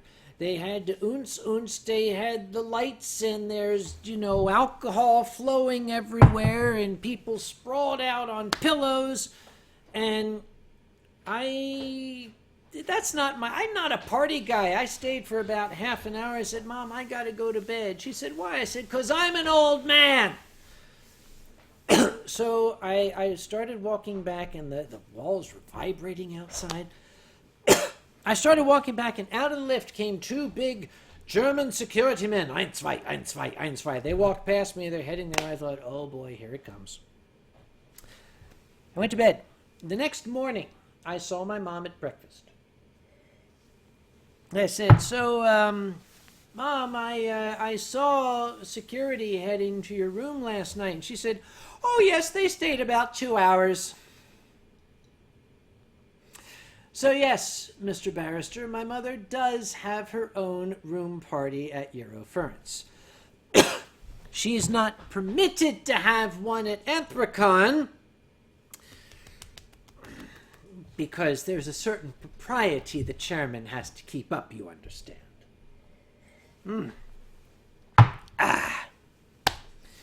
Let's see.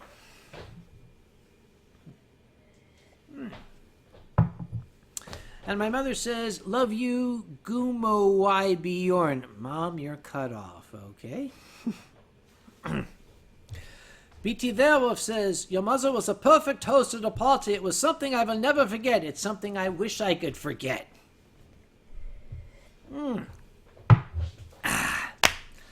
Let's see. Well, Bossasaur and Tianlong seem to be having a disagreement in my channel here. They're arguing over whether dinosaurs or dragons are better. I don't think we should get involved in that, should we? No, we're gonna stay out of that one. We'll let you boys settle that on your own, okay? Oh, Wadius the dragon is heading to bed. Well, I thank you for coming, Wadius. I shall be doing drawings shortly, and I shall send yours to you as you typically get. Yeah.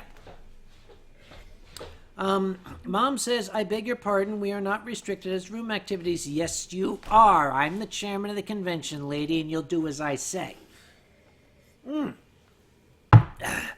B.T. Weber says, ja, natürlich. Meine Mutter hat eine Roomparty.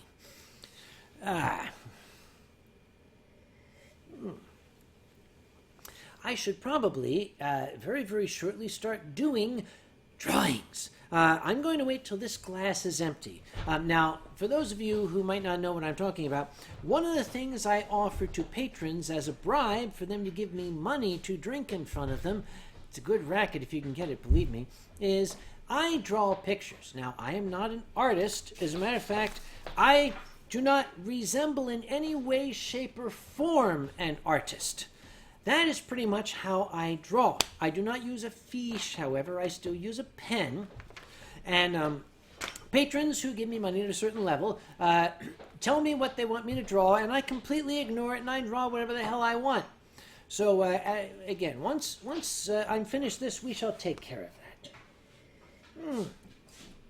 that. Let's see. And Grandma Kage says, you will be too busy to notice you are not invited. What? Well, it's my con, and of course I'm. She.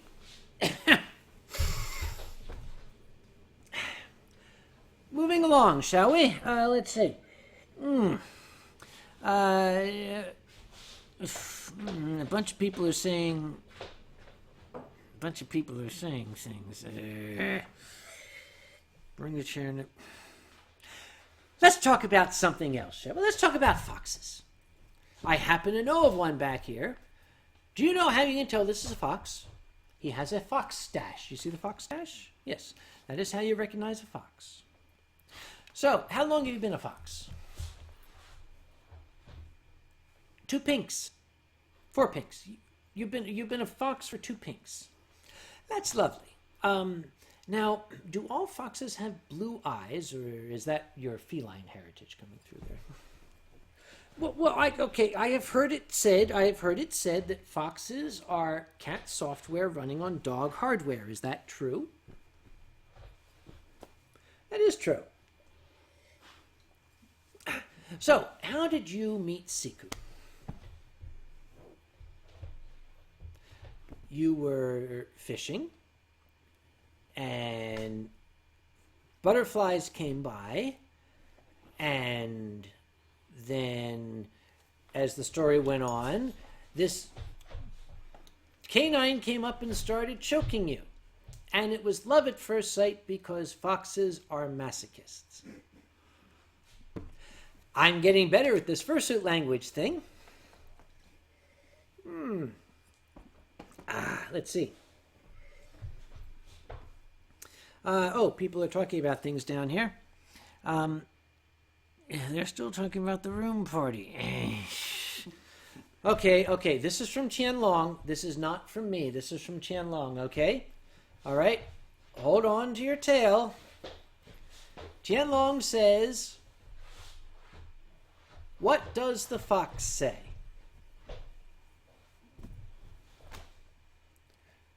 He says, I am going to smack you in the face with my pink paw pads. Or something to that effect. Yeah. He is not high-fiving you. He is attempting to punch you in the face. And Siku's tail is sitting on my shoulder, and rest as is this one. And you see, here's the difficulty to it, is that I'm getting rather turned on at the moment. That fixed it, didn't it? Let this be a lesson to you. If you ever had problems with fursuiters, how to get rid of them.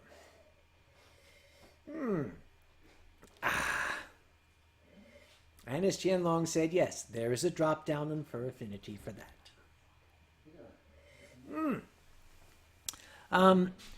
Sid Ocelot says that Sid has had 3 Budweisers and 4 glasses of what we call scotch. Well, Sid, why have you had 3 Budweisers? Is that to dilute the scotch? Because you might remember I had a Viking here on my last wine stream. And do you remember we fed him all sorts of American beers? And do you remember what happened to him? Nothing. It wasn't until he started drinking the real beer that things got interesting.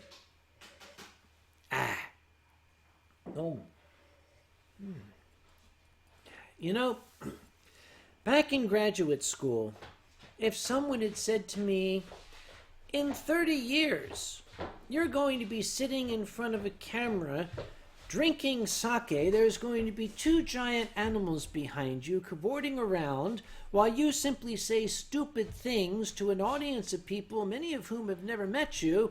I would have said, bring it connected, and hopefully these people can still see us, because this is the first time we've done a private stream, and I'm hoping it will not try to like whatever stuff here. So we're going to give it the requisite 10 seconds, and hopefully people can still see us. So we're going to wait a moment here, and hopefully the people in the channel will say, yes, we see you. Ah, it is back. Yes, they do see us. All right, it worked. I thank Tianlong for Asianing this. This was one of my fears, because as much as we try very hard to provide you a primary and high-class wine stream experience, we are still running on Time Warner cable here, so we have to make do. No, the stream crashed and you didn't see what these two did, thank God, because I would not be able to put it up on YouTube if that had brought... Ow, ow, no, I saw it. I saw you. Come on, don't give me that. I saw what you were doing. You get a fox and a wolf together. A needlefish, is that it? A needlefish. It's a syringe fish. a dartfish, he is going. Hang on. We go to the drawing. We're now on the drawing cam, and he is going to tell us what kind of fish that is. And here we go, ladies and gentlemen. We are going to see exactly what kind of fish it is. It is a marlin. A marlin tuna. Boy, try to white balance this. All right, well, I guess that sort of kind of almost works. Well, since we're here and since we are doing... Oh, it's a blue marlin. A blue marlin with lightning... It's a horse. All right, you heard it first here, ladies and gentlemen. Well, since we've got it on the drawing cam, we might as well go to our drawings for our amazing Patreon patron thing. There, what's it called? Camera, that's what it's called. All right. Okay, so we're going to set this here, and I'm going... Oh, it's a blue marlin. Sort of with things... It's written in dog. We don't understand. Okay, so here's the first thing. We have Birdie the Scottish Griffin says a new ketchup. A 1960s style poster advertising the new Griffin brand ketchup. Well, that's rather specific. 1960s Griffin brand ketchup. Okay. Wow. Well, we need a ketchup bottle, right? Ketchup is in a bottle. It is kind of shaped almost like a wide-mouth whiskey bottle, right? That's a whiskey bottle with ketchup in it. It's the 60s, so we're going to need like a... Wow, like kind of a psychedelic birdie looking thing. Okay, so here we've got, it's a bird. And Griffins, of course, had these weirdo ears here, but it's the 60s. So it's like, wow, man. Oh, yeah, see, it's we got it here, but it's Heinz. Oh, this is Heinz. Welcome to Pittsburgh, ladies and gentlemen. See, I got the bottle shape almost right. Set that there while we do this. Okay, it's Birdie the Scottish Griffin, and that's his beak and everything. And now we got a...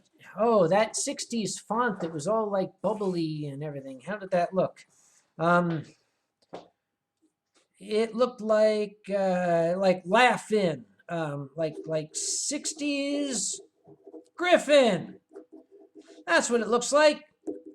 That's all you get. All right. Thank you very much, Bertie, for your asking me to draw something incredibly impossible.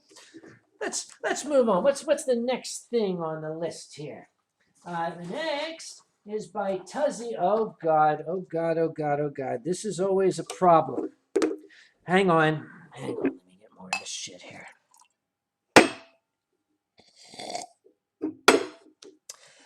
I'm going to run back to the thing here. I hope you can hear me. Tuzzy says, let the audience decide. So I'm going to look for one-word answers. We're going to go here and see what people are saying. I'm going to grab some keywords as they come across. This is for Tuzzy, you bastard. So, okay, start throwing me one-word things. I'm going to say one word now.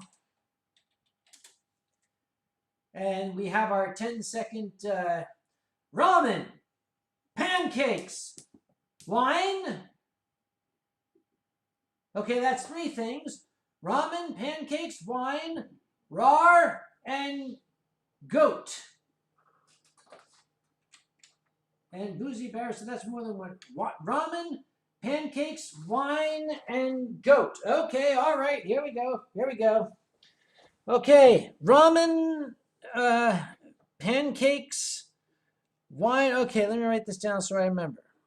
Ramen, pancakes, and wine was spelled this way with an H, rar, and goat.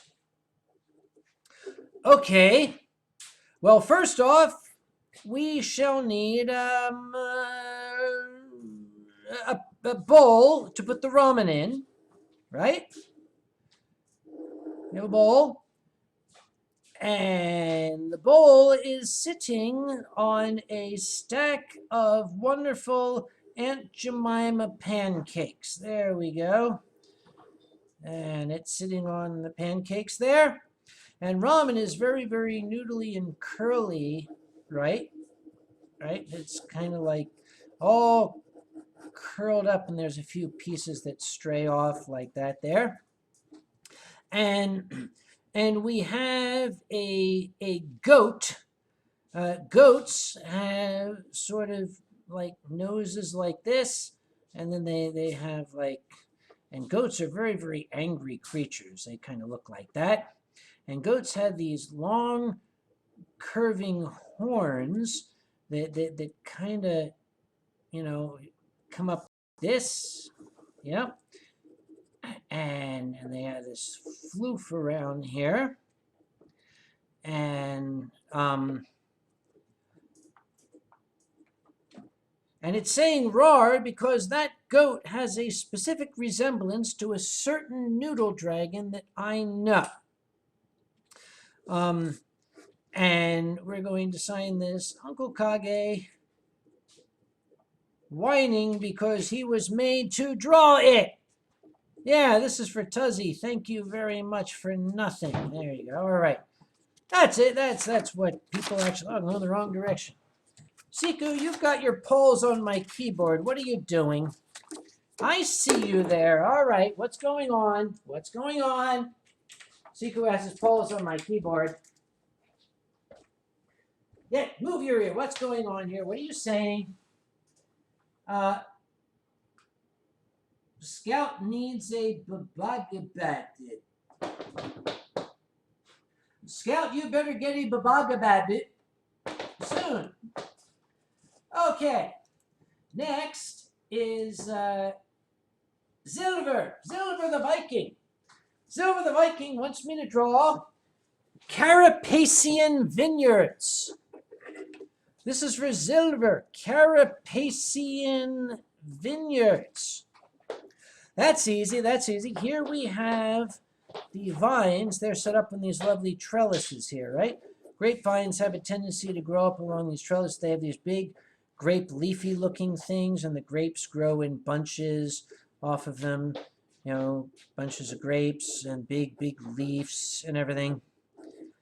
Yeah, and got more grapes, bunches of grapes, before they become raisins, right? This is the vineyard, and this is in the Italian province of Carapacia.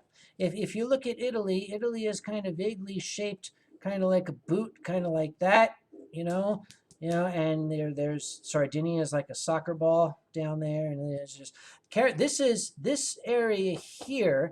That is the province of Carapacia. And that is where some of the finest wine in Italy is grown. So Silver thought he could fool me, but no. I'm Uncle Kage. No, Silver's the guy I'm drawing it for. Why am I signing it with Silver's name? Oh, yes, thank you. Thank you all. Thank you very much. You gentlemen are very, very, very, very, very, very, very furry. Okay. Next, let's see what's up next. What's up next? I'm going to keep getting up to do this shit. All right. Next, we have a perfect trap for any wine thieves try to steal your wine. Okay. The perfect trap for any...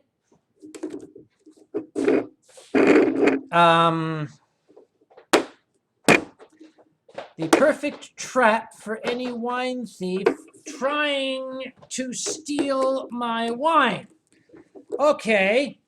So what we're going to do is we're going to draw a giant leg hold trap with, these things here that's going to come around, and it's going to like grab on to this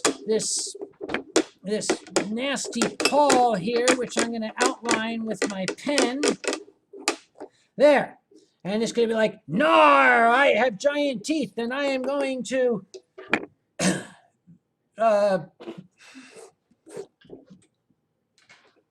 And there you have it, another masterpiece by Uncle Kage.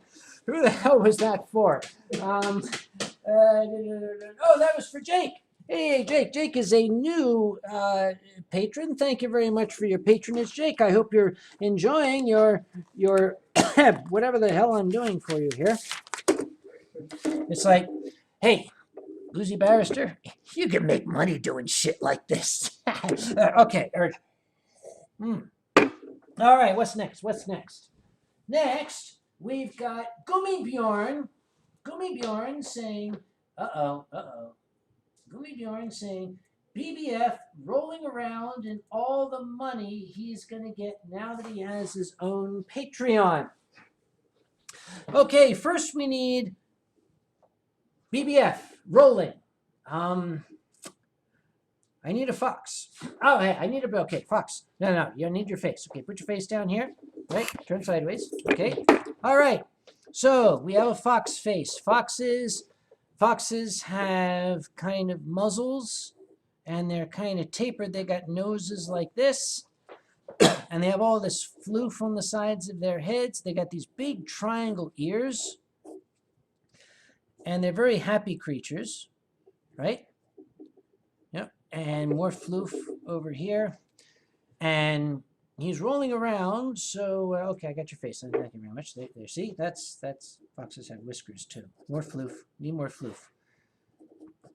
Okay, and he's rolling around. So we're going to draw him as a bow, because bows roll, and we're going to add the motion arrows to that there.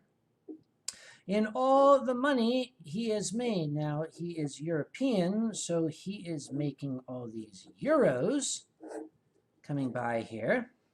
Yep, and there's euros like that. And there. Oh, wait, it's a blue fox. I should have done this with a blue pen. All right, here's what we're going to do. Blaufuchs. Now we know. By the way, this one, British guy showed up with some pounds there. Okay, there's. All right, that's Blaufuchs rolling around with his rollingness of whatever the hell that's called that he did there. Oh, I'm sorry, that was for Gummibjorn. By the way, if you the reason why I put people's names on these is because tomorrow I'm going to look at them and say, what the hell? God, I don't know. So I put them on so I remember who Gumi Bjorn. I need to do a quick check on the thing here to make sure I didn't like hit the camera. And oh, no, you can still see that shit. Okay, all right. Next is Furry Trainer. Oh boy, Furry Trainer having cocktails with an ant, a cockroach, a ferret, and a dragon. Okay, all right. Whoops, wrong way.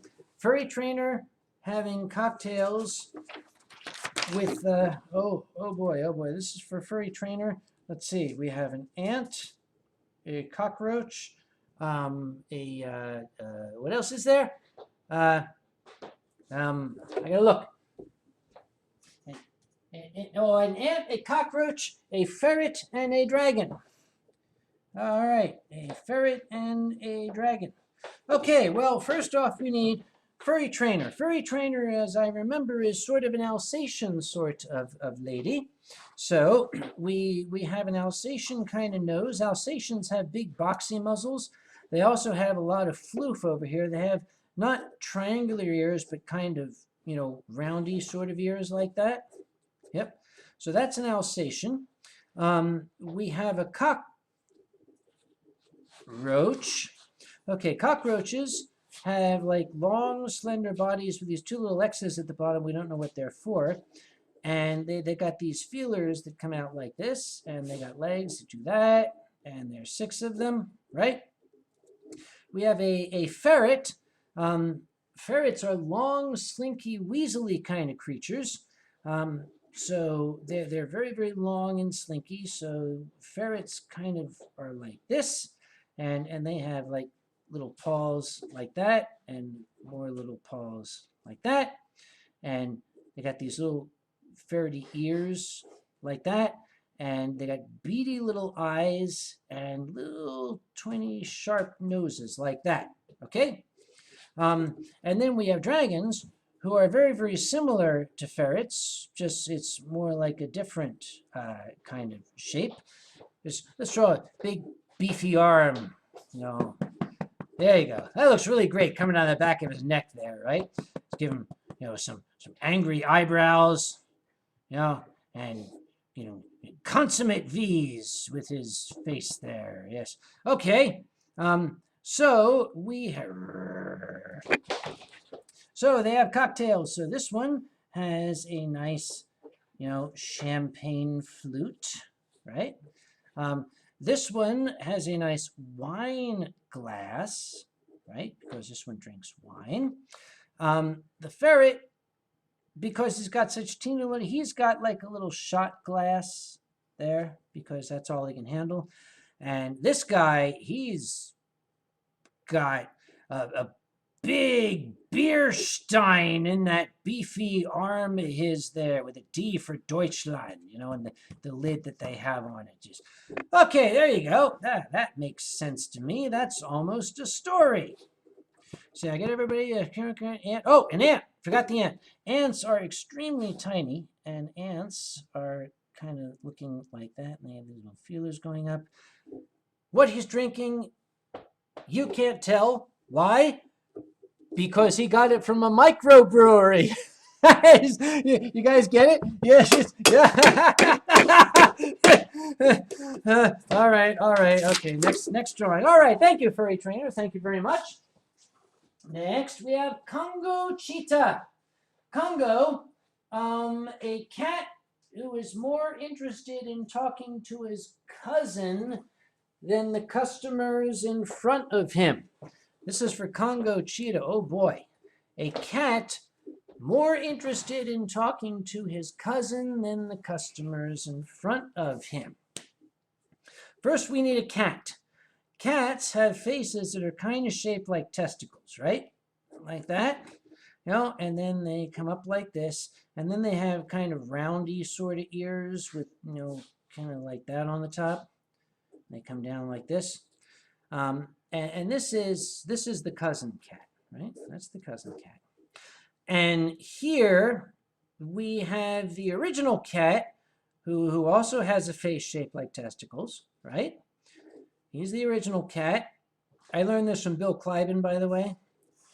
He's more like stand-up beard cat, and he, of course, he's looking over here because that's his cousin, right? You know, and cat's got whiskers. You know, cats also have noses. Got to have the noses on there. And why is this cat so interested in his cousin? Because, ladies and gentlemen, this is the state of North Carolina. So here we've got a nice good old boy cat who, instead of looking at his customers, he's more interested in looking at his cousin. Welcome to North Carolina, ladies and gentlemen. Okay, we're going to assign that. There you go. By the way, it's kind of dark down here and blah, blah, blah, blah. Thank you very much, Congo Cheetah, for that wonderful little piece of Southern stereotypy things that people do when the lights are turned out. Okay. Silver Gatomon, Cookie Monster looking for cookies. Oh boy, Silver Gatomon wants me to draw Cookie Monster looking for cookies. Okay, I will do this for you, Silver Gatomon. However, we have some copyright problems we have to run into. So here we have the very, very large magnifying glass that our Cookie Monster is using in order, and this is Cookie Monster is down this direction. This is his big old fluffy paw holding onto the magnifying glass. He is looking for these extremely microscopic cookies, which he has heard exist. These are either cookies or bacteria. It's kind of hard to tell.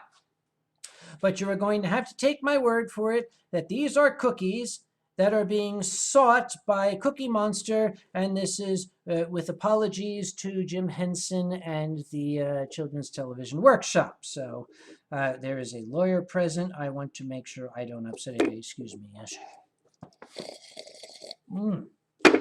Ah, damn, that's good stuff.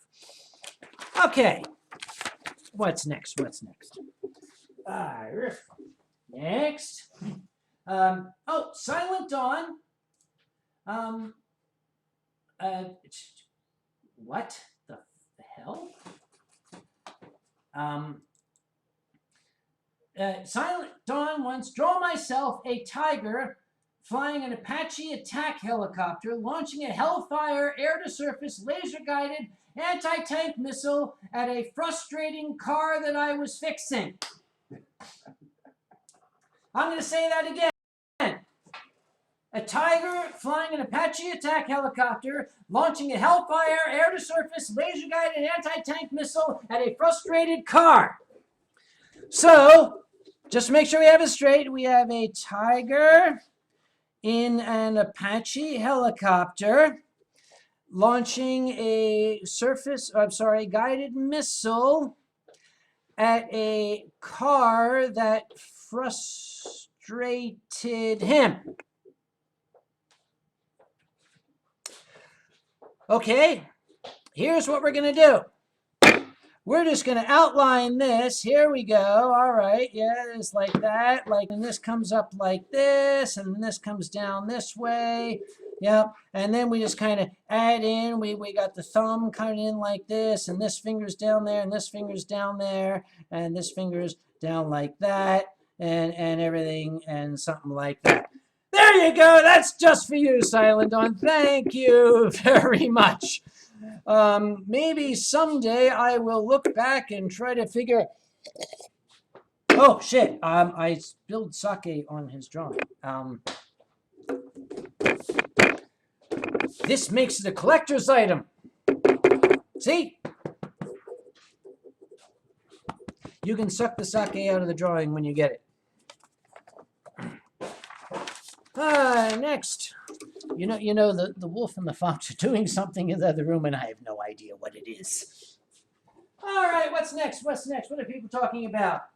Oh, Wadius, Uncle Kage enjoying a drink with Silver the Viking.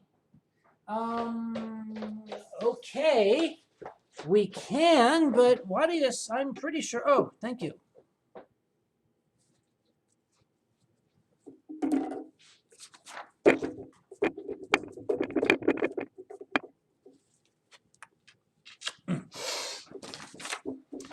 Wadius wants me to draw Uncle Kage enjoying a drink with Zilver the Viking, but I could swear that I drew that for him at the last stream. Okay, why not? Why not? Okay, first off, Zilver. Zilver is a wolf, and as we've noted, wolves have these boxy muzzles, and they've got, big, thick floof, and they have these kind of, quasi-triangular, big standing up ears like this, and he's very happy. And wolves are very, very strong, muscular, handsome types of creatures. And he's got a well, since he's Norwegian, he has this massive can. There's a massive can of Norwegian beer that he's got here, right? And here we have Uncle Kage. Okay, Uncle Kage has a kind of a potato-shaped head, right? Sort of like that. And keeps his hair very, very, very, very short, like that. And he has ears that kind of stick out. And he's got a nose that's sort of shaped like that. And then his eyes have a tendency to look like this all the time. And he's always very happy. And, of course, Uncle Kage, he's got his nice shirt on here with his tie, and his collar and all, button-down collar, and he's got a lovely glass of wine, which he's got here, and he's toasting. There you go. That is Uncle Kage and Zilver enjoying some wine, as we tend to do. All right, getting down toward the end here. Let's see what else we got. All right. Let's see what else we got. We have Caffeinated Bunny. I love that name. Could you draw a bunny on a roller coaster? Well, that's easy. A bunny on a roller coaster. Here we have a bunny. Kind of showing through there, ain't it? Okay, we have a bunny. Bunnies have these really, really tall, goofy-looking ears, like that. Yep. And they have these little beady eyes. And they also have noses that are kind of shaped like ball sacks, kind of like that, right? And twitchy noses. And this one is in a roller coaster, a single car roller coaster on a track, which is a roller coaster track, which was designed by the lowest bidder, who ran out of funding right at this point. So this bunny is going to be learning very quickly why you do not have the lowest bidder design your roller coaster. This is for Caffeinated Bunny. And Uncle Kage. Okay, when I get to the point I can't write my name, you know who the hell I am, right? Okay, I'll write that later. Okay. One more, and then we shall get back to letting these lovely canid vulpid creatures share my booze.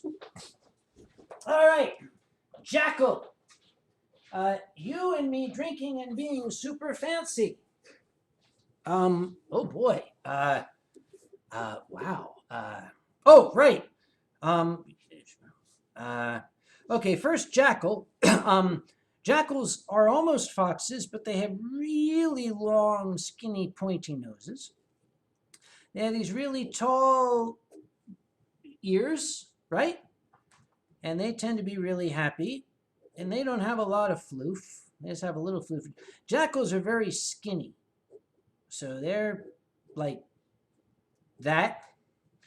And this one, he's got an arm that's kind of Popeye shaped.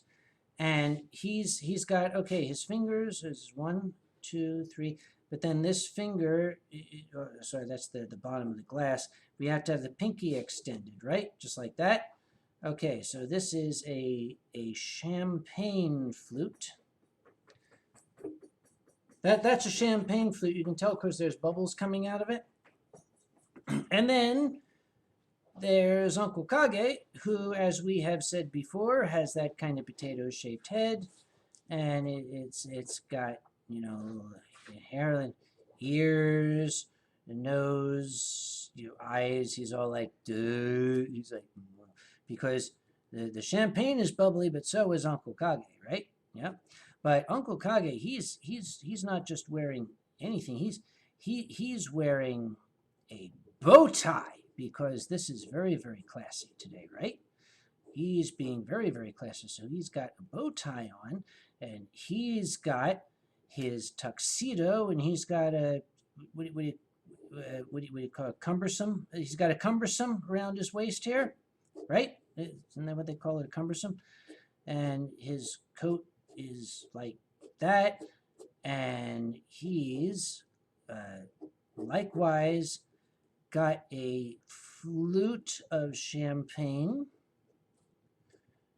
with a long skinny stem, and he's like, you know, finger, but the pinky out. Yep, kind of like that. Boy, that almost looks like I want it to look like. God damn, I'm getting better. Yay. Who the hell's that for again? I forget. Oh, Jackal. This is for Jackal. Thank you so much, Jackal. That was very, very nice of you. Well, I am going to go back to the main camera and see what those two canids are up to in my absence. So give us a second here, ladies and gentlemen. All right. This gets in. This goes there. So we close the webcam and oh, for God's sake. What is going on back there? Is this some sort of mating ritual? Ow, well, what? Well, it kind of looked like that. I mean, you're a fox after all. I'm sorry, that was racist. I take that back. I apologize. All right. Well, ladies and gentlemen, we are back to whatever the hell we were doing before we did that drawing over there. So, let's see. Okay, I think we must have more than...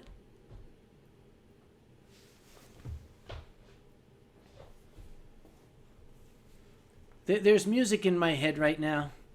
La da da da dum dum da da dum dum da da dum dum da dum da da dum da da da da da da da dum dum da dum dum da da dum dum da da da la da dum dum da da da da dum dum da da da dum da da dum dum dum da dum dum dum da dum dum dum, and watch YouTube hit us with a copyright infringement right away like they did last time. That's Marlin's Pin, which is a Greenland folk song. Yes. By the way, do you know what the Norwegians do with fish like that? They soak it in lye and turn it into jello, and then they eat it. I don't know why they do it either. I think it's some sort of fetish thing. Imagine eating fish jello. Yeah, it's a Viking thing. They makes them horny. Get it, Viking horns? All right. Moving right along. Okay. Oh, Gummibjorn, I just saw him say, damn drunken fingers again. Gummibjorn, okay. One thing I want to point out, I love Gummibjorn all to pieces. Gummibjorn is like a little brother to me, in that I want to beat him up every time I see him. But this man... on the mornings of my wine streams, starts drinking rum. Now, he is Scandinavian. He's like Danskish or something like that. They're hardcore over there. These guys do not screw around, I'll tell you. Let's see.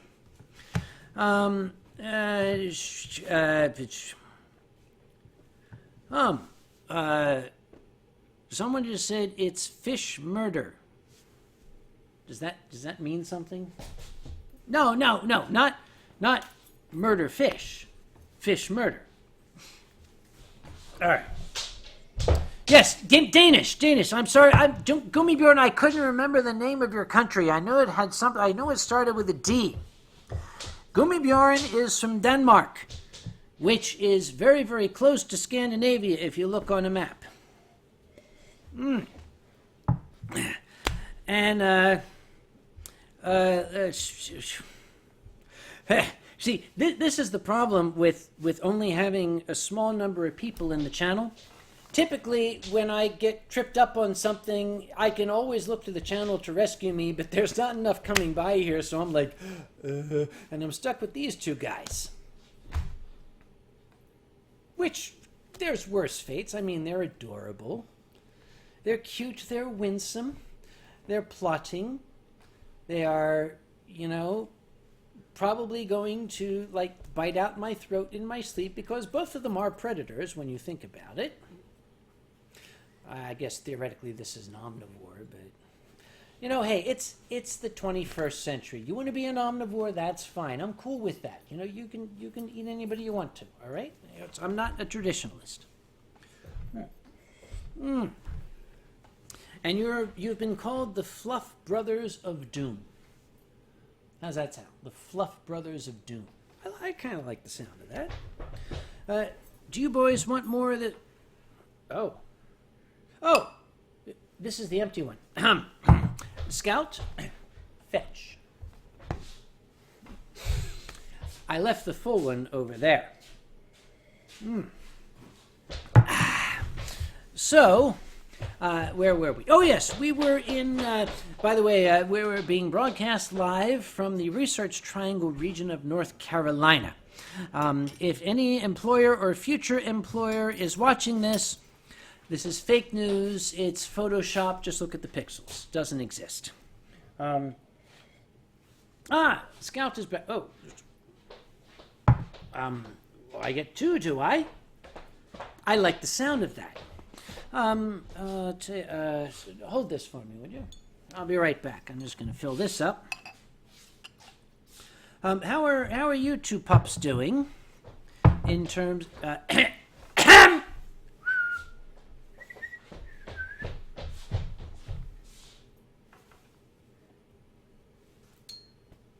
No.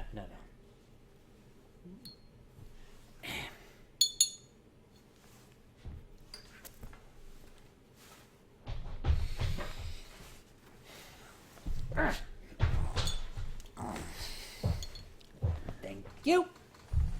How are your glasses doing, gentlemen? Just let me know.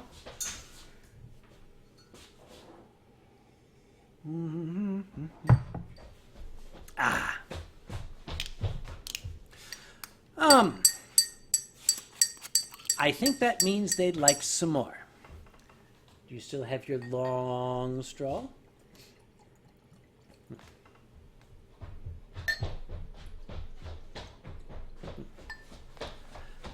And I noticed something from Qianlong. I'd come in the middle of a conversation. Qianlong is saying, what would my big brother and I be called? Well, Tianlong and Qinlong, the celestial dragons from the Orient, forgive me for using the term the Orient, I'm old, what would they be called?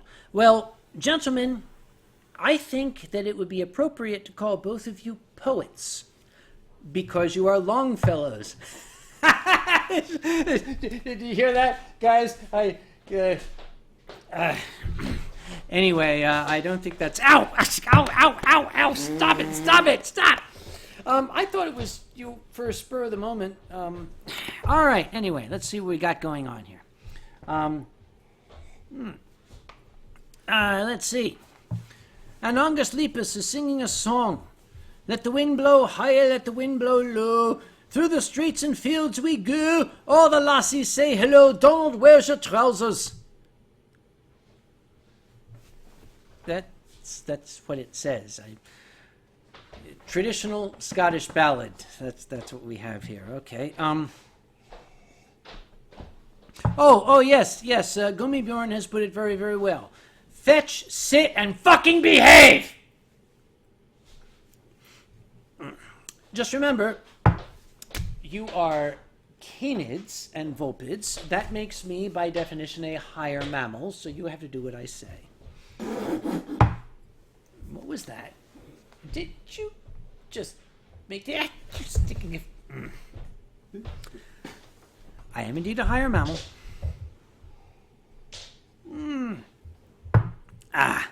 And Six Ocelot is saying I'm now singing that. Is that a real song? If that's a real song, you must teach it to me because I want to sing it with Fox some more. Boy, this stream has been going for 2.5 hours, and I have not yet sung the Singaporean national anthem. I'm just waiting for the channel to say whether I should or shouldn't. Let's find out. I'm going to wait and see what the channel says. Somebody wants me to sing the Merry Minuet, but I don't know the Merry Minuet. Gummibjorn says... Oh, Onyx Flame says, please sing a Welsh song.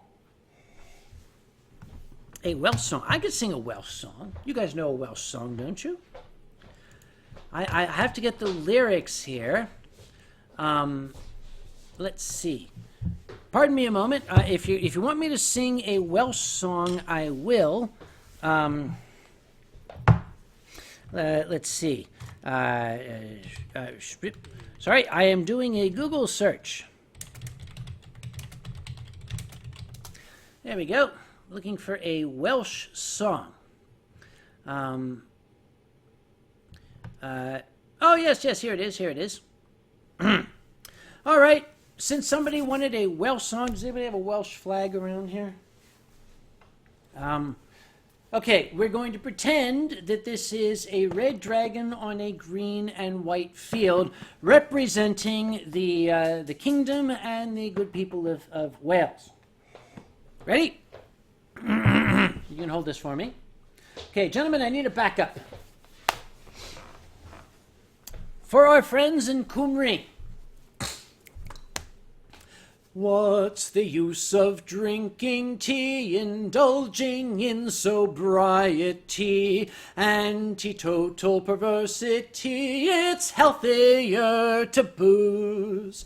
What's the use of milk and water? These are drinks that hadn't ought to be allowed in any quarter. Come on, lose your blues. Here's the chorus. Mix yourself a shandy, drown yourself in brandy, sherry sweet or whiskey neat, or any kind of liquor that is handy. There's no blinking sense in drinking anything that doesn't leave you stinking. There's no happiness like sinking blotto to the floor. Second verse. Put an end to all frustration, drinking may be your salvation. End it all in dissipation, rotten to the core. Aberrations metabolic, ceilings that are hyperbolic. These are for the alcoholic lying on the floor. Vodka for the aughty, gin to make you hearty. Lemonade was only made for drinking when your mother's at the party. So steer clear of homemade beer and anything that isn't labeled clear. There is nothing else to fear, so bottoms up, me boys. Cymru. All right, you asked. You should have known better because you're patrons, and that means you've seen this crap before and you know what's going to happen. Oh, let's see. Oh, and now we're getting the lag. People talking about the Singaporean national anthem. I have no, no, no, no, no. Do it. Maybe we should do it. Maybe we should do it. Hand me the Singaporean flag back there, would you?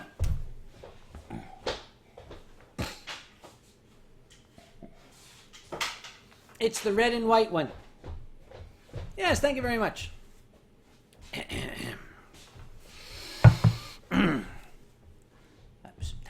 Canada. That's Canada. That's Canada. Mari kita rakyat Singapura sama-sama menuju bahagia. Cita-cita kita yang mulia berjaya Singapura. Join in, fellas. Marilah kita bersatu dengan semangat yang baru. Semua kita berseparuh. Majulah Singapura, majulah Singapura. There we go. Thank you very much. It's a real wine stream now, isn't it? You can take it back. Thank you, thank you, thank you. All right.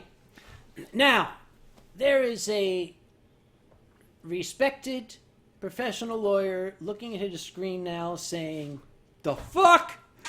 That's what makes it all worth it."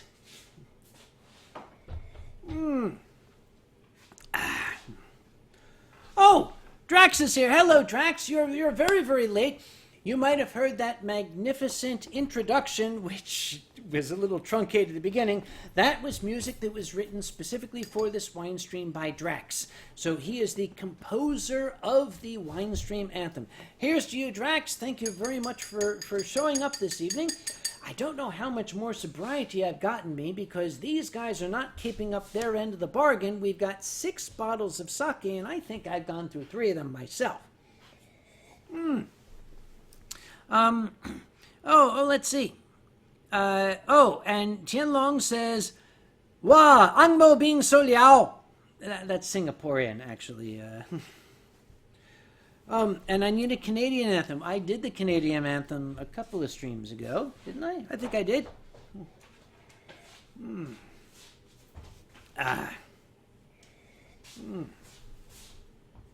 And Drax says, "You can always drink more. I believe in you." What? I don't know the words. Okay, I'll try. All right. Oh, Canada, my home and native land, true north I understand.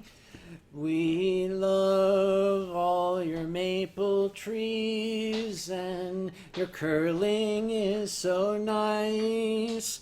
Oh, Canada, you'd be great if not for the ice. We stand in here looking at your flag because it's red and white. Oh, Canada, I might just call it a night. With your maple syrup and your hockey sticks, we stand in goal for thee. Oh, Canada, your trees are full of sap. With your maple syrup and your hockey sticks, we stand on goal for thee.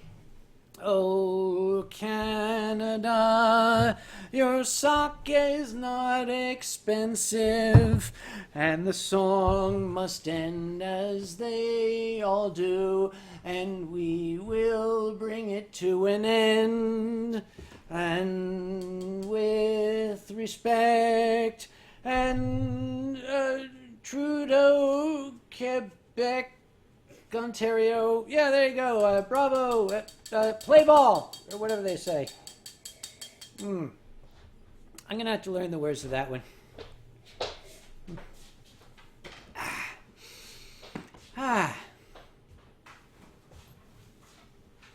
Boy, we've only been at this for 2.5 hours, and I'm already feeling, shall we say, inebriate? You see, okay, this was the deal. These guys were supposed to be helping me drink this stuff. They're taking like little bitty glasses of it, and you're not holding up your bargain. I mean, Siku, he's supposed to be like a big brawny wolf and everything, and this fox is, well, again, like I said, at least one of them is 25% cat, which is what, okay, there you go. All right. Is anybody else getting turned on by this? I think I am. It's a real show now.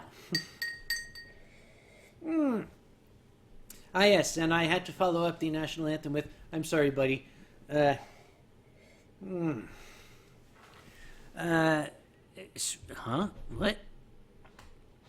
And Drax says, I can sing drunkenly too, you know. No, you cannot, Drax. You're a musician. If you were to attempt to sing drunkenly, you would compose a symphony, my boy. That's how it works with talented people.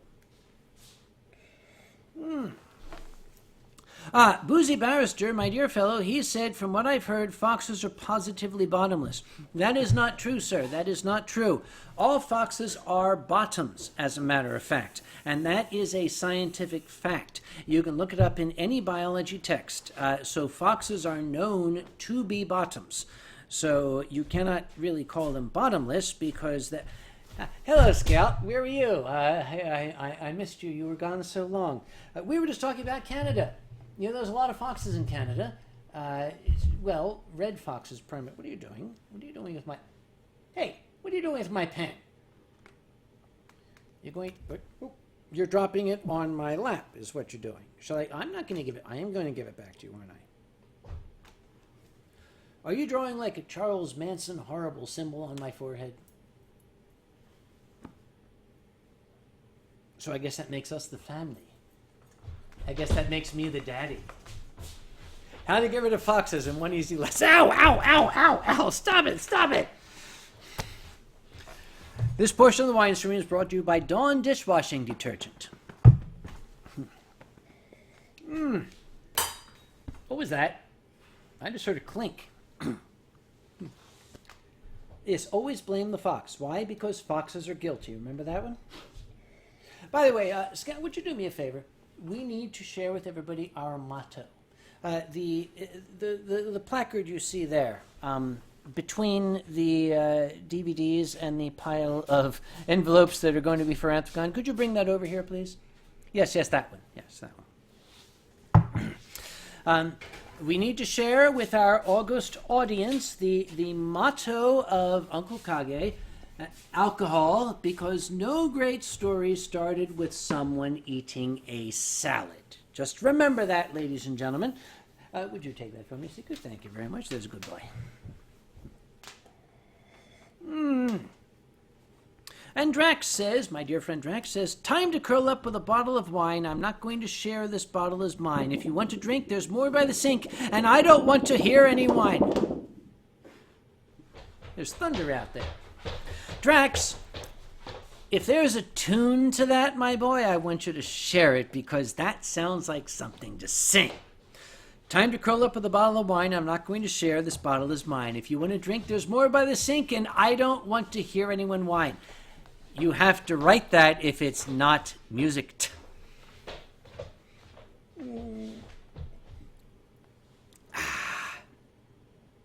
By the way, for those of you who got here late, you might be wondering what these two fluffies are behind me. Well, we have Siku, a lovely, lovely wolf from the north that you see here, and we have Scout, who is a fox, as you can see on account of his fox stash.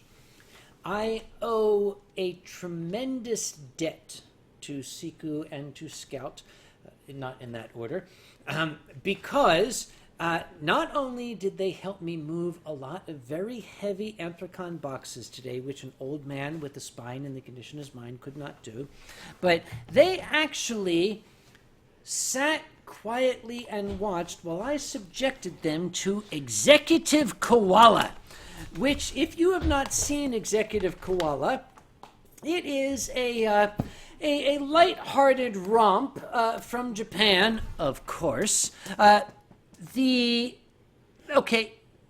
cover art says it all. If you have not seen Executive Koala, take it from Uncle Kage. Don't. Just don't. You'll be happier if you don't.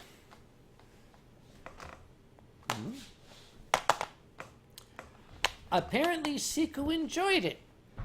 I think Siku enjoyed it because 3/4 of the way through, they were both saying, "Would you give us alcohol, please?" And I did.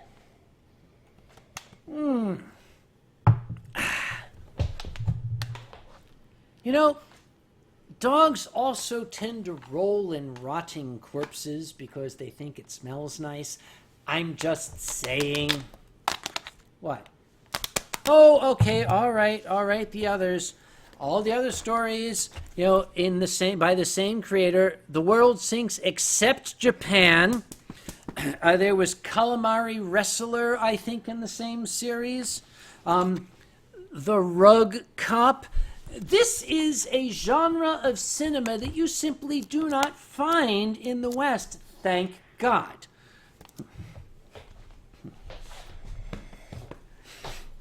And Angus Lepus says, "You're the only other person I've ever seen that heard of us." Angus Lepus, remember who you're talking to.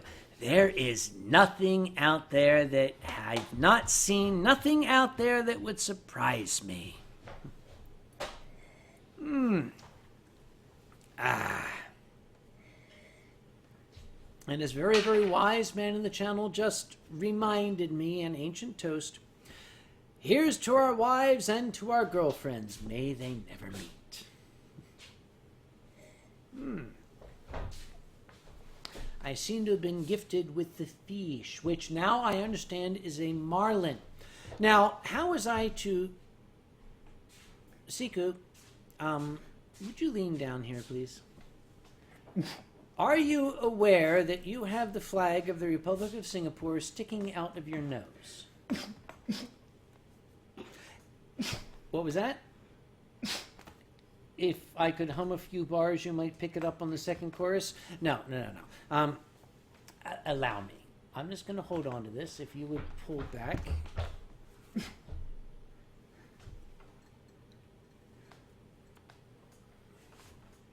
Thank you.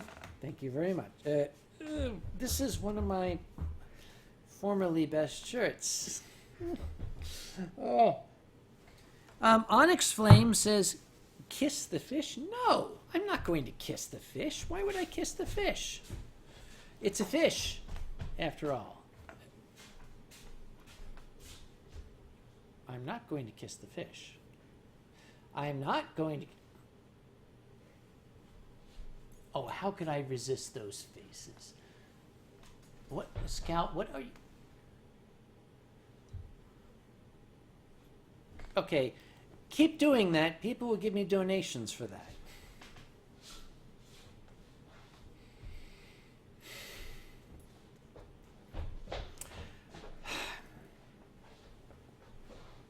Would you do me a favor and hand me the bowler on the right side up there?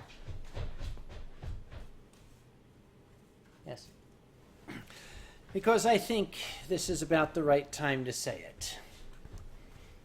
To the both of you.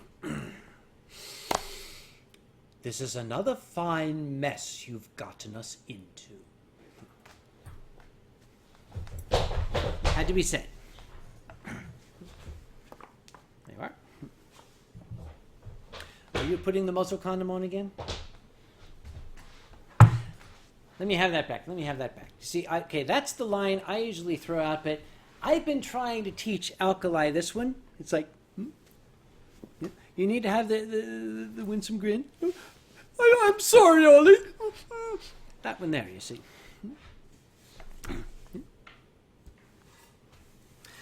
There was a time when gentlemen wore hats all the time. And hats, Siku's getting head over here. Hats were attitude. I mean, notice, okay, I'm going to put the hat on. Okay, you can wear it this way. You can be casual. You can wear it like this. You can be stern. You can wear it down like this here. You can be jaunty. Wear it across the side of your head like this. You can wear it on the other side like this here. You can fling it at people and they'll cut their heads off. Hats are attitude, as was spoken by a very, very great man named Frank Sinatra. He's before your time. You wouldn't understand. Well, you guys are young. You're only 4, and you're, how old are you? 2. You're 2 pinks.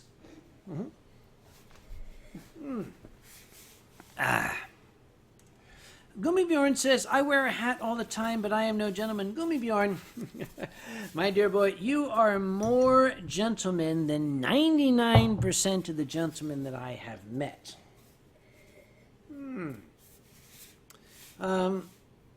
And according to my learned colleague, the barrister, the bowler used to be stuffed with fabric in order to decrease the damage of blows over the top of the head. Okay? We can make that work. It works. I barely feel it. I've just been fished. What else is going on in the channel? Shall we look down here again? Not enough. As I said, when I've got a channel of 100 people, it's going by so fast, I can always find something to rescue me, but I can't find anything right now.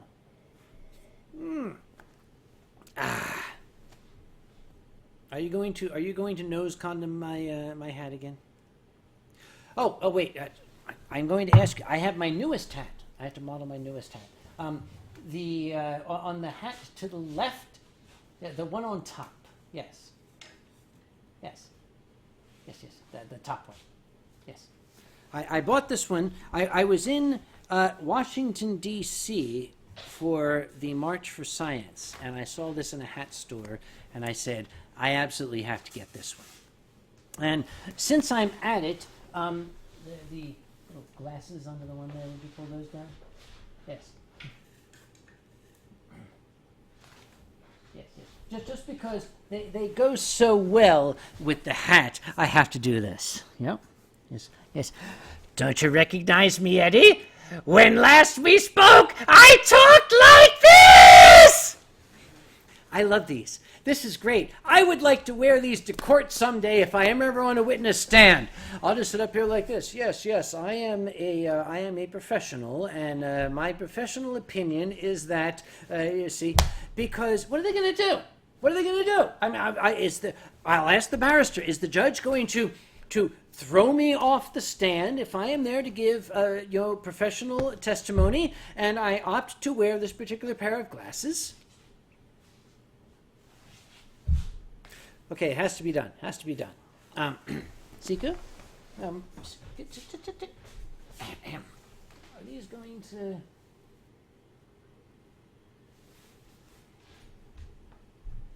Yeah, that kind of works. I like that. Foxes have broad heads. I don't know if this is going to work. Let's try that. No, they might. Okay, that works. There we go. We have the dual nose going on here now. Yep. Oh, actually, wait a minute. Here we have the rare saber-toothed fox from the Cretaceous period, a apex predator of the land, used to prey upon the Allosaurus and the Tyrannosaurus. With the saber fangs would puncture them in the spleen, and the larger predators had no protection against the horrible formidable bed of the... I've forgotten how to speak English. But it's nature, and it doesn't matter. You can try that again. If they're not saber fangs, it's more like... Ready? Lean down. Right? Okay,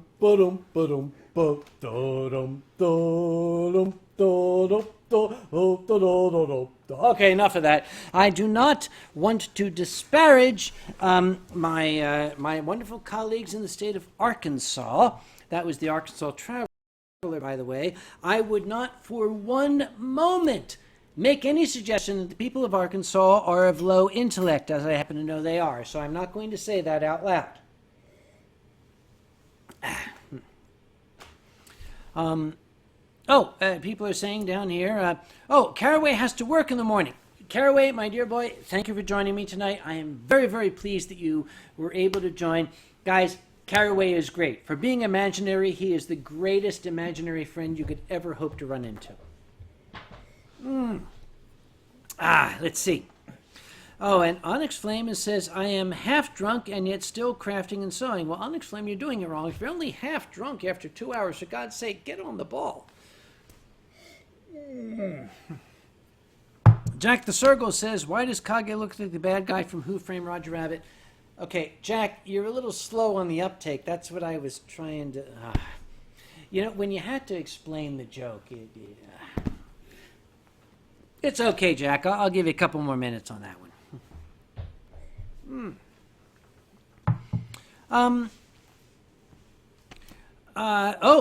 Gummibjorn would like me to join him and Qianlong in sharing the beast at your occurrence. Gummibjorn, I am more than happy to accept. Didn't I bring you a bottle of good sake last year? Or did I drink it? Okay, I think I meant to bring you a bottle of good sake last year, but I actually drank it by accident. So yes, it happens. The bottle's there, and I forget, and it's like, is this my bottle or is it a gift? And I drank. We'll do it.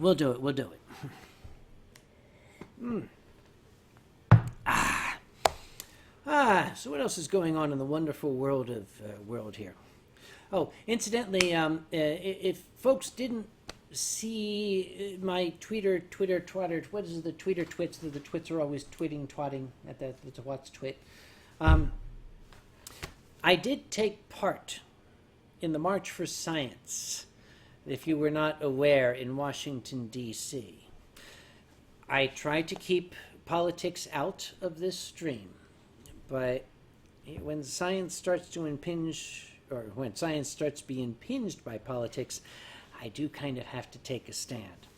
I was at the March for Science in Washington, D.C. Did it have an effect? That remains to be seen. Stay tuned.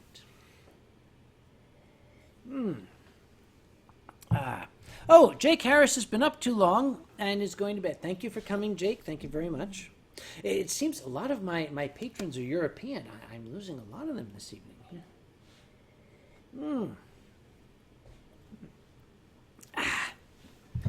So, wow. You guys have enough back there? So I'm going to have to finish this myself, aren't I? Okay, now, Siku, you do not have to feel obliged to have any more. Now, I'm serious because Siku was visiting me once, and he had his cute little dog dish and it said Siku on the side and everything, and I kept pouring sake into it, and he was lapping up the sake. The next day, when Siku woke up, he was dead. I mean, rigor mortis, decomposition, everything. I was ready to bury him. Are you sure you want more? All right, just a little. Because now tomorrow, if these boys are still like sprawled out on my floor, I'm going to take them to the Hangover Cafe. It's actually called Gypsy's Shiny Diner in outside of Raleigh here in North Carolina. I call it the Hangover Cafe because that's usually where I take guests on Sunday morning after a bender. Qianlong says, would you share with your dear and sainted dragon colleague? Well, of course I would.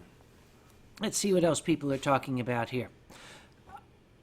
Gummibjorn says, I have never had sake. How did I manage to drink that? Oh, I know how I managed to drink that. Okay. A lot of witnesses, everybody, you witness. Okay, I am going to bring the finest sake available, unless Qianlong wants to do it, and we are going to share it with Gummibjorn, and Gummibjorn's first sake is going to be the best sake that North America has to offer. We import it from Japan.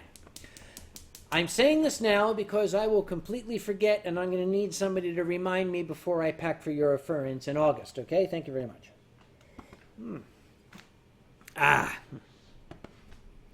And Tien is bringing the beast. Well, if Tien's bringing the beast. And BT Verov says, Deutschland ist immer noch wach. I agree, BT Verov. I cannot agree more. What he said was, is that it's Deutschland ist immer noch wach. He says that Germany is in the middle of knocking on wood. Yes, Deutschland ist immer noch wach. Germany is in the middle of knocking on wood. And thank God for that. We need somebody to take a stand in knocking on wood. BT Verwolf and all our friends in Germany, thank you very much for being at the forefront of wood knocking.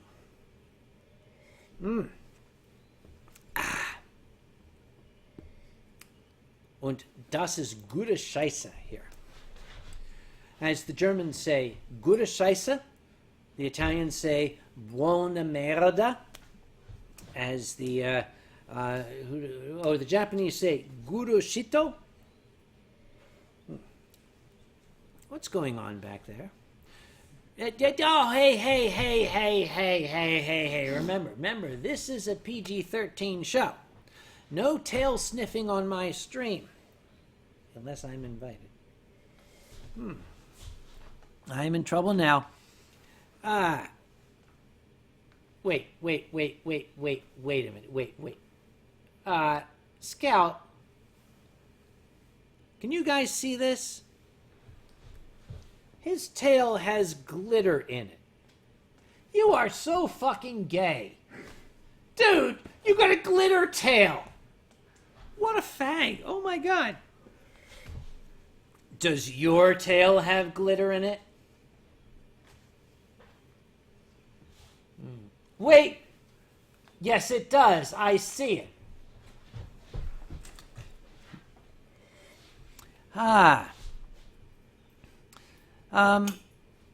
Oh, and Zix Ocelot says, congrats to you and your partner Onyx. Yes, I say congrats too. I'm not sure why, but I say congrats because I think I might have missed something.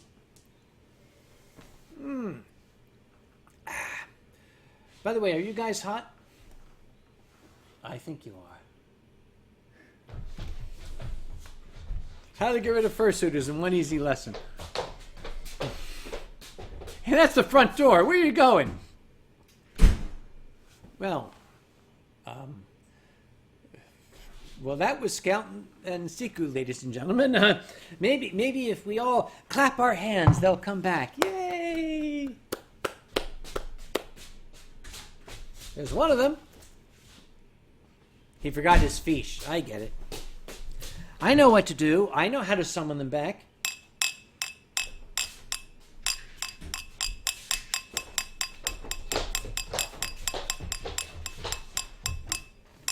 It's like a can opener to cats.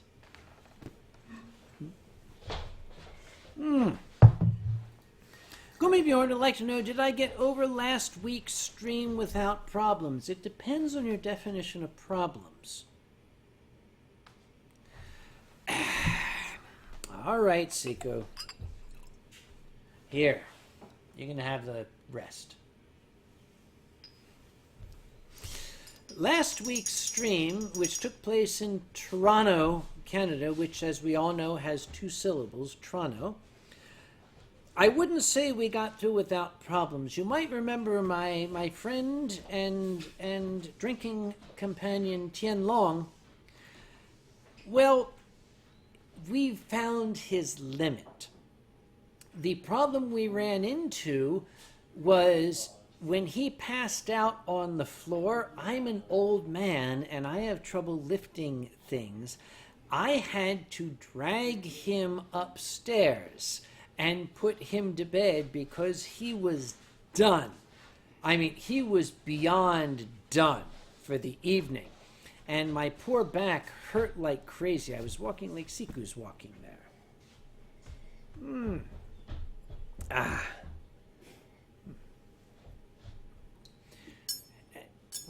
What?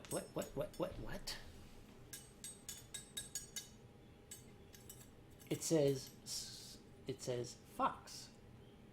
No. It says, allow me. Oh, it says Scout. Well, yes, that's his name. What's the point? We all know that. Now you guys are just being funny.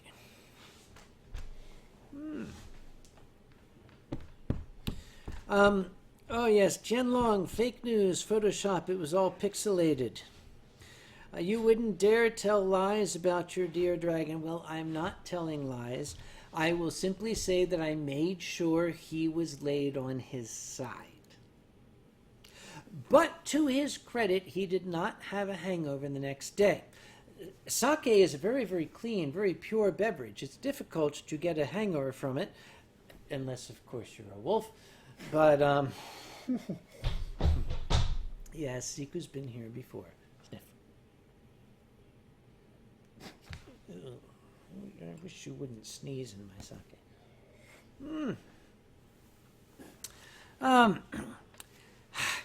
And people are going on and on, what should we do with a drunken Kage? That's been done, my dear fellow.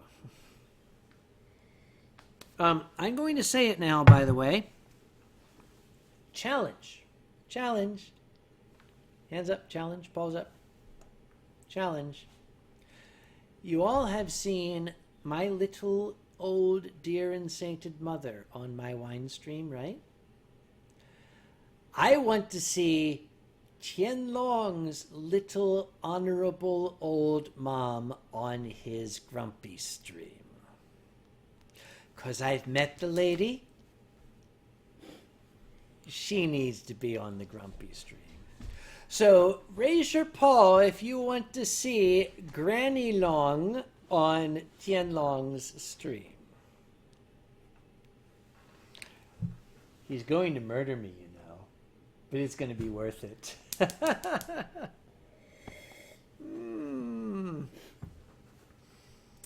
Oh, yes, the seed has been planted. My work here is done.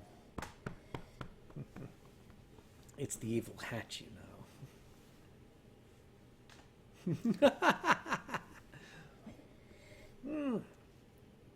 Incidentally, if anybody has not seen Guardians of the Galaxy 2, do so. It is a lot of fun. And yes, it's got Rocket in it, and yes, it's satisfying.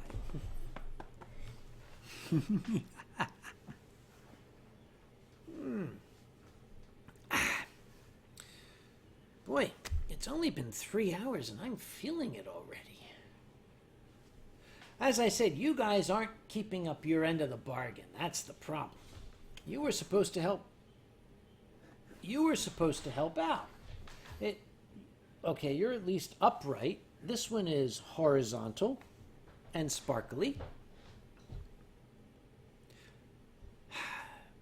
Try the Heimlich. Okay, Heimlich maneuver. There we go. Ready? Okay. He's done. Oh, wait. There might be hope yet. Okay.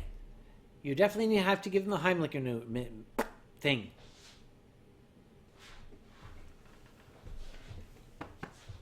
He's alive. That was easy. All you had to do was put a fish in his face. For which there is a drop down on Fur Affinity.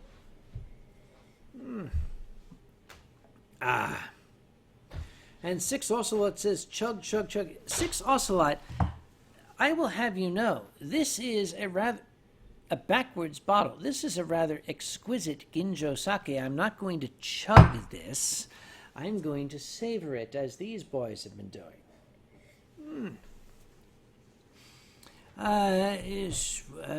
Wow. No, once and for all, no, I'm not going to. What are you doing back there? I'm not understanding the fursuit ease. Okay, I got Marlin. You're saying I have wax in my ear. You're saying I have fish brain. All right, Siku, Siku, what is he trying to say? In your dialect, tell me. He is stretching a broken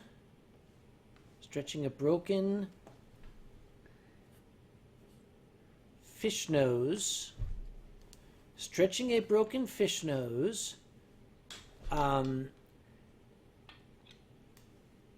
of a cool ocean-dwelling Burt Reynolds. I broke him. Point one for Kage.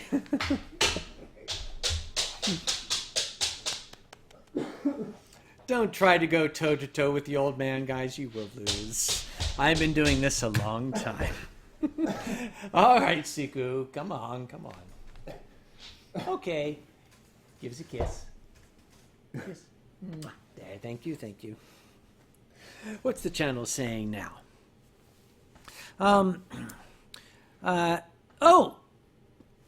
Boozy Barrister is telling Gummibjorn, and someday I hope this comes to pass, remind me to tell you about the night I played Circle of Death with Sailor Jerry's. That's a story worth remarking. Oh, Gummibjorn, you're going to have to wait. In fact, Gummibjorn, you need to come to Anthrocon someday. Because if you come to Anthrocon, my boy, I will allow you to purchase infinite drinks from me. That works, right?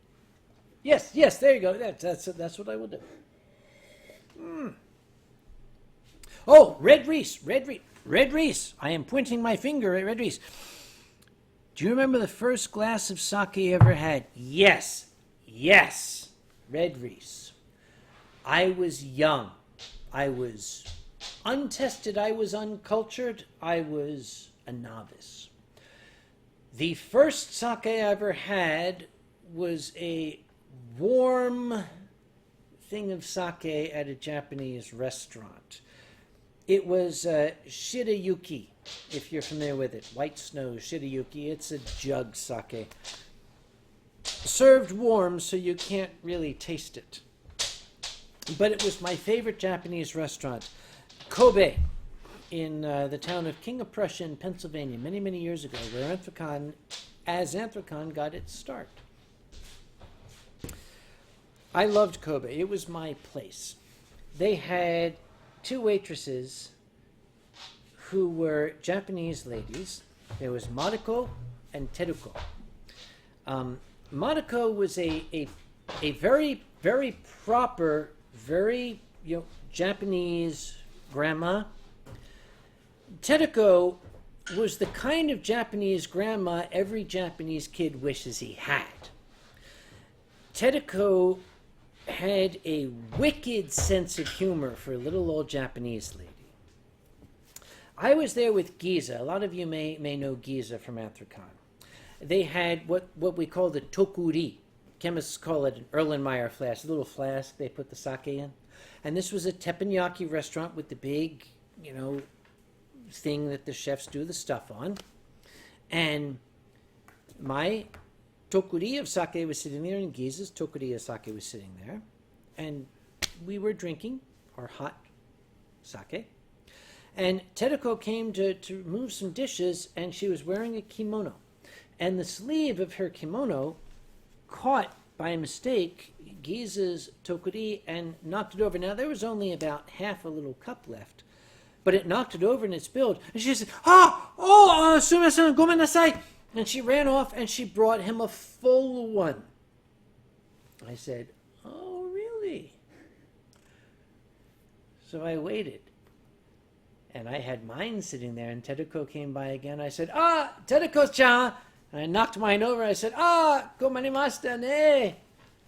Mine fell over. Now, I'm not making this up. Teruko came up to me, a customer, and smacked me as hard as she could in the head. I was like, ow! God, what the hell? And all the rest of everybody else was like, and she just stalked off. And I was like, but the manager came by and said, your waitress just fucking hit me! And he said, you deserved it. That's why I loved Kobe. It was my place. Oh, I miss it so much. It's true. This is a true story. You can ask Giza. Hell, you can ask, who else was there? Old time furries were there too. Let's see.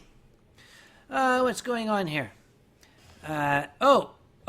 Six Ocelot says, isn't high octane rum just moonshine? Well, yeah, pretty much. Yeah, wouldn't you say? High octane rum, moonshine? Yeah, okay. Yep. Tianlong says, I like her. Can she be my grandma? Kobe closed. All things must end. Teruko left the job. She had grandchildren. She moved to New Jersey to be with her grandchildren. Now, I've lost track of her, but I have a mental image. I have a mental image of this tiny, frail, little old Japanese lady sitting around with her grandchildren and calling them all together and saying, now, let Grandma Teruko Oba-chan teach you how to hotwire cars. That's the picture I have in my head. I loved Teruko. She was amazing. And Mariko? Mariko was very proper. She was very proper. But the first year I was chairman of Anthrocon, as Anthrocon, it was 1999, and I was running around trying to figure out what the hell I got myself into. At one point, what are you doing? You have a cap on your nose. Try sneezing. Okay, you're stuck with it, dude. It was Friday night. It was Friday the convention. I remember Friday the convention. You still have a ring.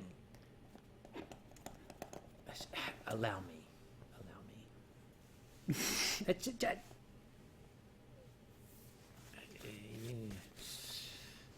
Don't blow. There. What the hell did you do? There. See? Don't put foreign things up your nose. It was Friday the convention, and it was dinner time. And the restaurant was in the basement of the hotel, and I was in the lobby, and all of a sudden, here comes Mariko in her little kimono, shuffling along, doing a little kimono walk. And she came up, she said, Samu. They called me Samu. Samu, yeah, because of my name, Samu. She said, when did you last eat? And I was like, it doesn't matter, I'm busy. And she grabbed me by the ear, and she pulled me down. She said, Samu-san, when did you last eat? And I'm like, ow, ow, ow. I don't know. Yesterday? She pulled me down to the restaurant. I'm not making this up. This is true. The staff at Kobe forcibly sat me down and gave me dinner and would not let me leave until I ate. Now, that's the kind of hotel staff that a con chair will remember for the rest of his life. It was a magical time. I love those folks. I don't know where Mariko-chan and Teruko-chan are now. I hope they're still with us, and I hope they're happy. Ladies, kanpai. And for all I know, Teruko is watching this, and she's one of my patrons. All right. Let's see. More things going by here. BT Werewolf is saying 99. I was 18 back then. 99. Okay, that's an acceptable age to be. And Cobalt says I was 2. Kids today. And you are kids. Take it from an old guy. Anybody under 40 is a kid. Anybody under 25 is a fetus.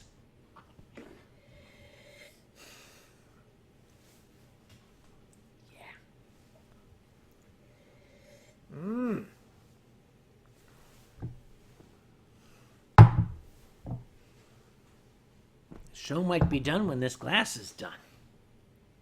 Didn't I have a bottle with some? Oh, I gave it to you, didn't I? Did you drink it all? Is it around here somewhere? Now, this one's done. This one's done.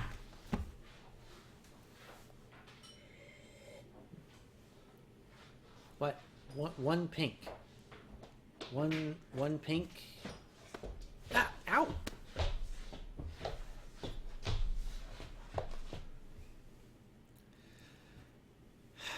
There is exactly 1/2 swallow left.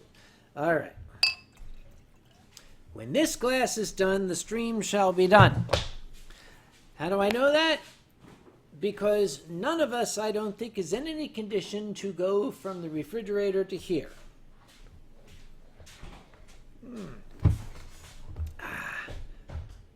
Or not.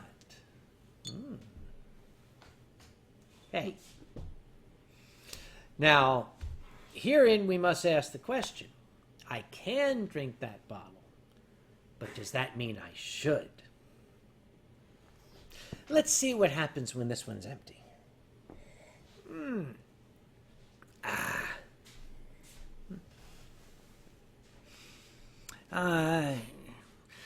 I'm still hoping the channel will rescue me when I run out of things to say. But, Oh, Lars Rosenville is going to... Good night, Lars. Thank you very much for being here tonight. You know, I could just down this, but it's too damn good. You cannot just down this. Okay, I'm going to reiterate. What are you doing? Are you trying to reach my glasses? Lean. Stretch. Siku is trying to reach my glasses. You almost there. There you go.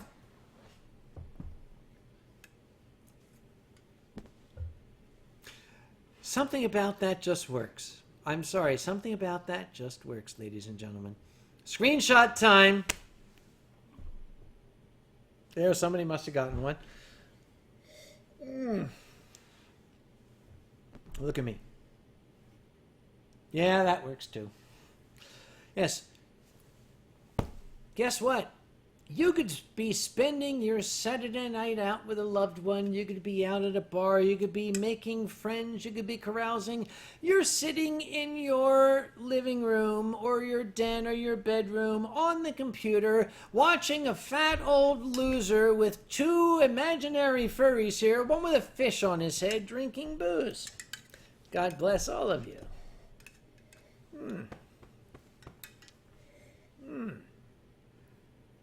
Let's see. Yes. Oh! BT Vero says, tell us a story that's now safe to tell after the 2 years are over. Which story? Which one was it? I was recently doing one of those panels where we tell horror stories where you're supposed to wait 2 years, but there was a story I said we didn't have to wait 2 years for. But I don't remember what it was. Oh, it sucks to be old. I will tell one.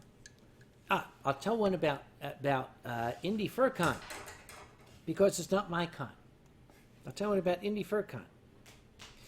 No, actually, I can tell this story. Because this is BT Velo, if you're still here. BT Velo. Hello. Okay. I was at the bar. Funny that. At Indy FurCon. And somebody came up to me, like where Siku is, and they're talking to me. They're going like, Uncle Kage, tell me about, and they were asking about Eurofurence. And I was telling you about Eurofurence, and they said, "Do you speak German?" Well, I told this person, kind of. I speak enough German to get by, but I learned all of the German that I know from going to Eurofurence. I never had any formal training in German. I know how to say Wein. I know how to say Weißwein. I know how to say Geben Sie mir Wein. I know how to say Geben Sie mir Wein jetzt. I know how to say Geben Sie mir Wein jetzt, bitch. And the guy laughed. He's all, ha, ha, ha, ha, isn't Uncle Kage funny? And the bartender came up and she said, what did you just say to me? And I said, oh. It takes a lot to render Uncle Kage speechless, but I just stared at the lady like, trying to think, what's the phrase? Oh, yes. Es tut mir leid, which is, I'm so fucking sorry. I gave her like a $25 tip.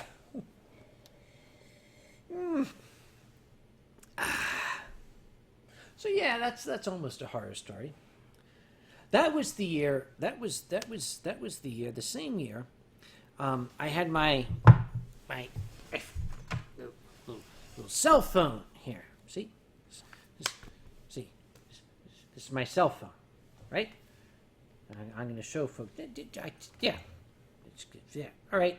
See, that's my background. You know, Moth Monarch made that for me, right? You know, I'm Mr. Emergency Services guy.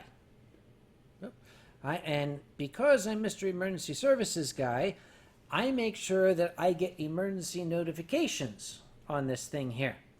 And I want to make sure that if an emergency notification comes in, I am going to hear it. So my emergency notification is this.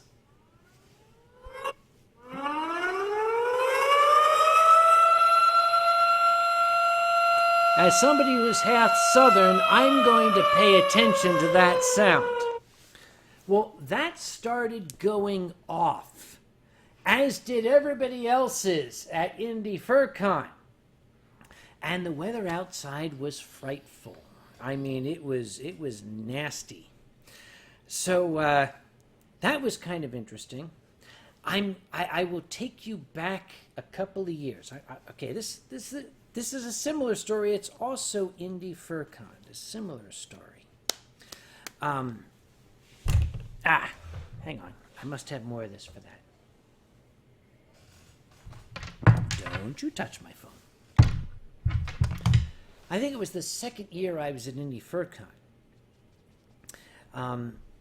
I was doing Uncle Kage's Story Hour. And I had a particular friend that I really wanted to see the story hour. What are you doing to my phone? I had a friend that I wanted to see the story hour, and he wasn't there. When I got up to give my story hour, there was very, very wild weather outside. We were in a big octagonal-shaped room, and I could see what was going on outside, and I was thinking to myself, I might have to shelter these people. Oh, God. And I'm going through my mind. I'm delivering my story hour with half of my brain, the other half of my brain thinking, what do I do if the windows start to break? That was the year in Indianapolis that they had the terrible event at the state fair where the stage collapsed and killed and injured quite a number of people. My friend, who was not in the audience, was a gentleman who went by the name Lemonade Coyote. He was a medic at the time, and he wasn't at the story hour because he was one of the first units on scene to help out. And that always kind of weighed on me. That here I am, drunk and being funny in front of a bunch of people, while this gallant young man was out there saving lives. If you don't know the story of Lemonade Coyote, I don't have time tonight to tell you because I don't know how much more sobriety I have left in me. But ask me sometime because I will very, very happily tell you. This is a story of a young man, a furry, who lost his life in the act of saving others, and for whom the entire city of Indianapolis came to a standstill to observe his passing at his funeral.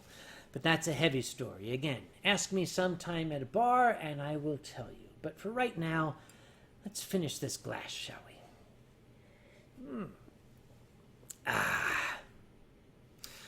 Because I'm sure these guys are hot, as I've mentioned. They are very, very hot. And since you've had booze, I can't let you drive home tonight. You're just going to have to stay in my bedroom.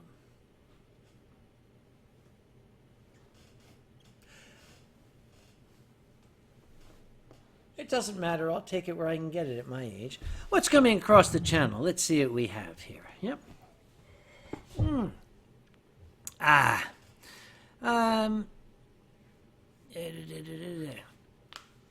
Red Reese says his mate still wears his suit. Speaking of Lemonade Coyote. Oh, God. You want to talk about seeing a ghost?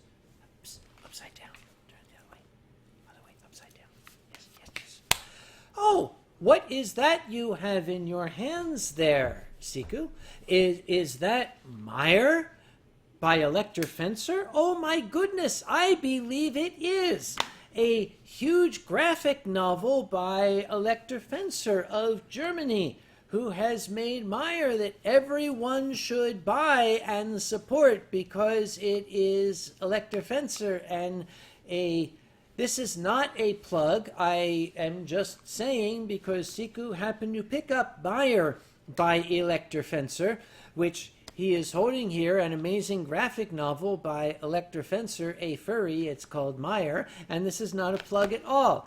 Show them the cover again. Yeah, see? Siku's showing it to you right now. This is Meyer by Elector Fencer, a furry from Germany, and this is not a plug, even though all of you should buy it and read this graphic novel, which is amazing. I got away with that, didn't I? They had no idea what I was doing, did they? These guys are... They won't catch on. They won't catch on. Okay. I'm almost done. Let's see. Oh, Onyx Flame wants to know what's my favorite drinking game to play. Well, Onyx Flame, my favorite drinking game is the Anthrocon registration drinking game. Of course, I explained that earlier. So if we would have, okay, Scout is fine, but Scout Fox, that would be a drink. Scout Gray Fox, that would be a drink. Yep. Would that be 2 drinks?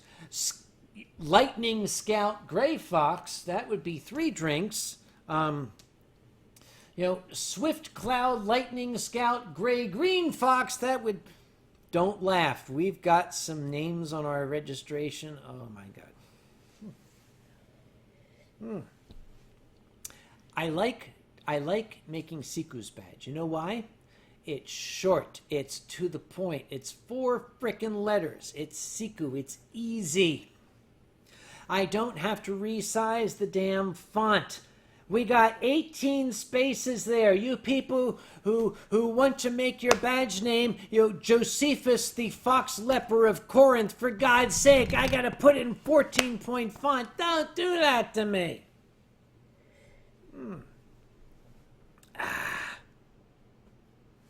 I know.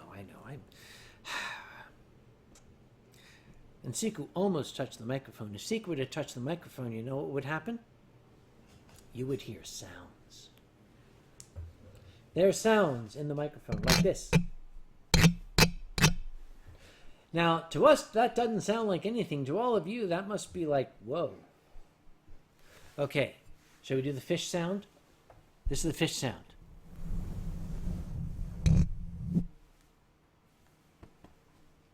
And right now, Alkali is crying because he gave this to me, and he's... Okay, again, this was a present from Alkali to me. Alkali gave this to me so that I would be able to... Here, see, yes. This is from Alkali to me. It's a microphone. Yes, honest, it's a microphone.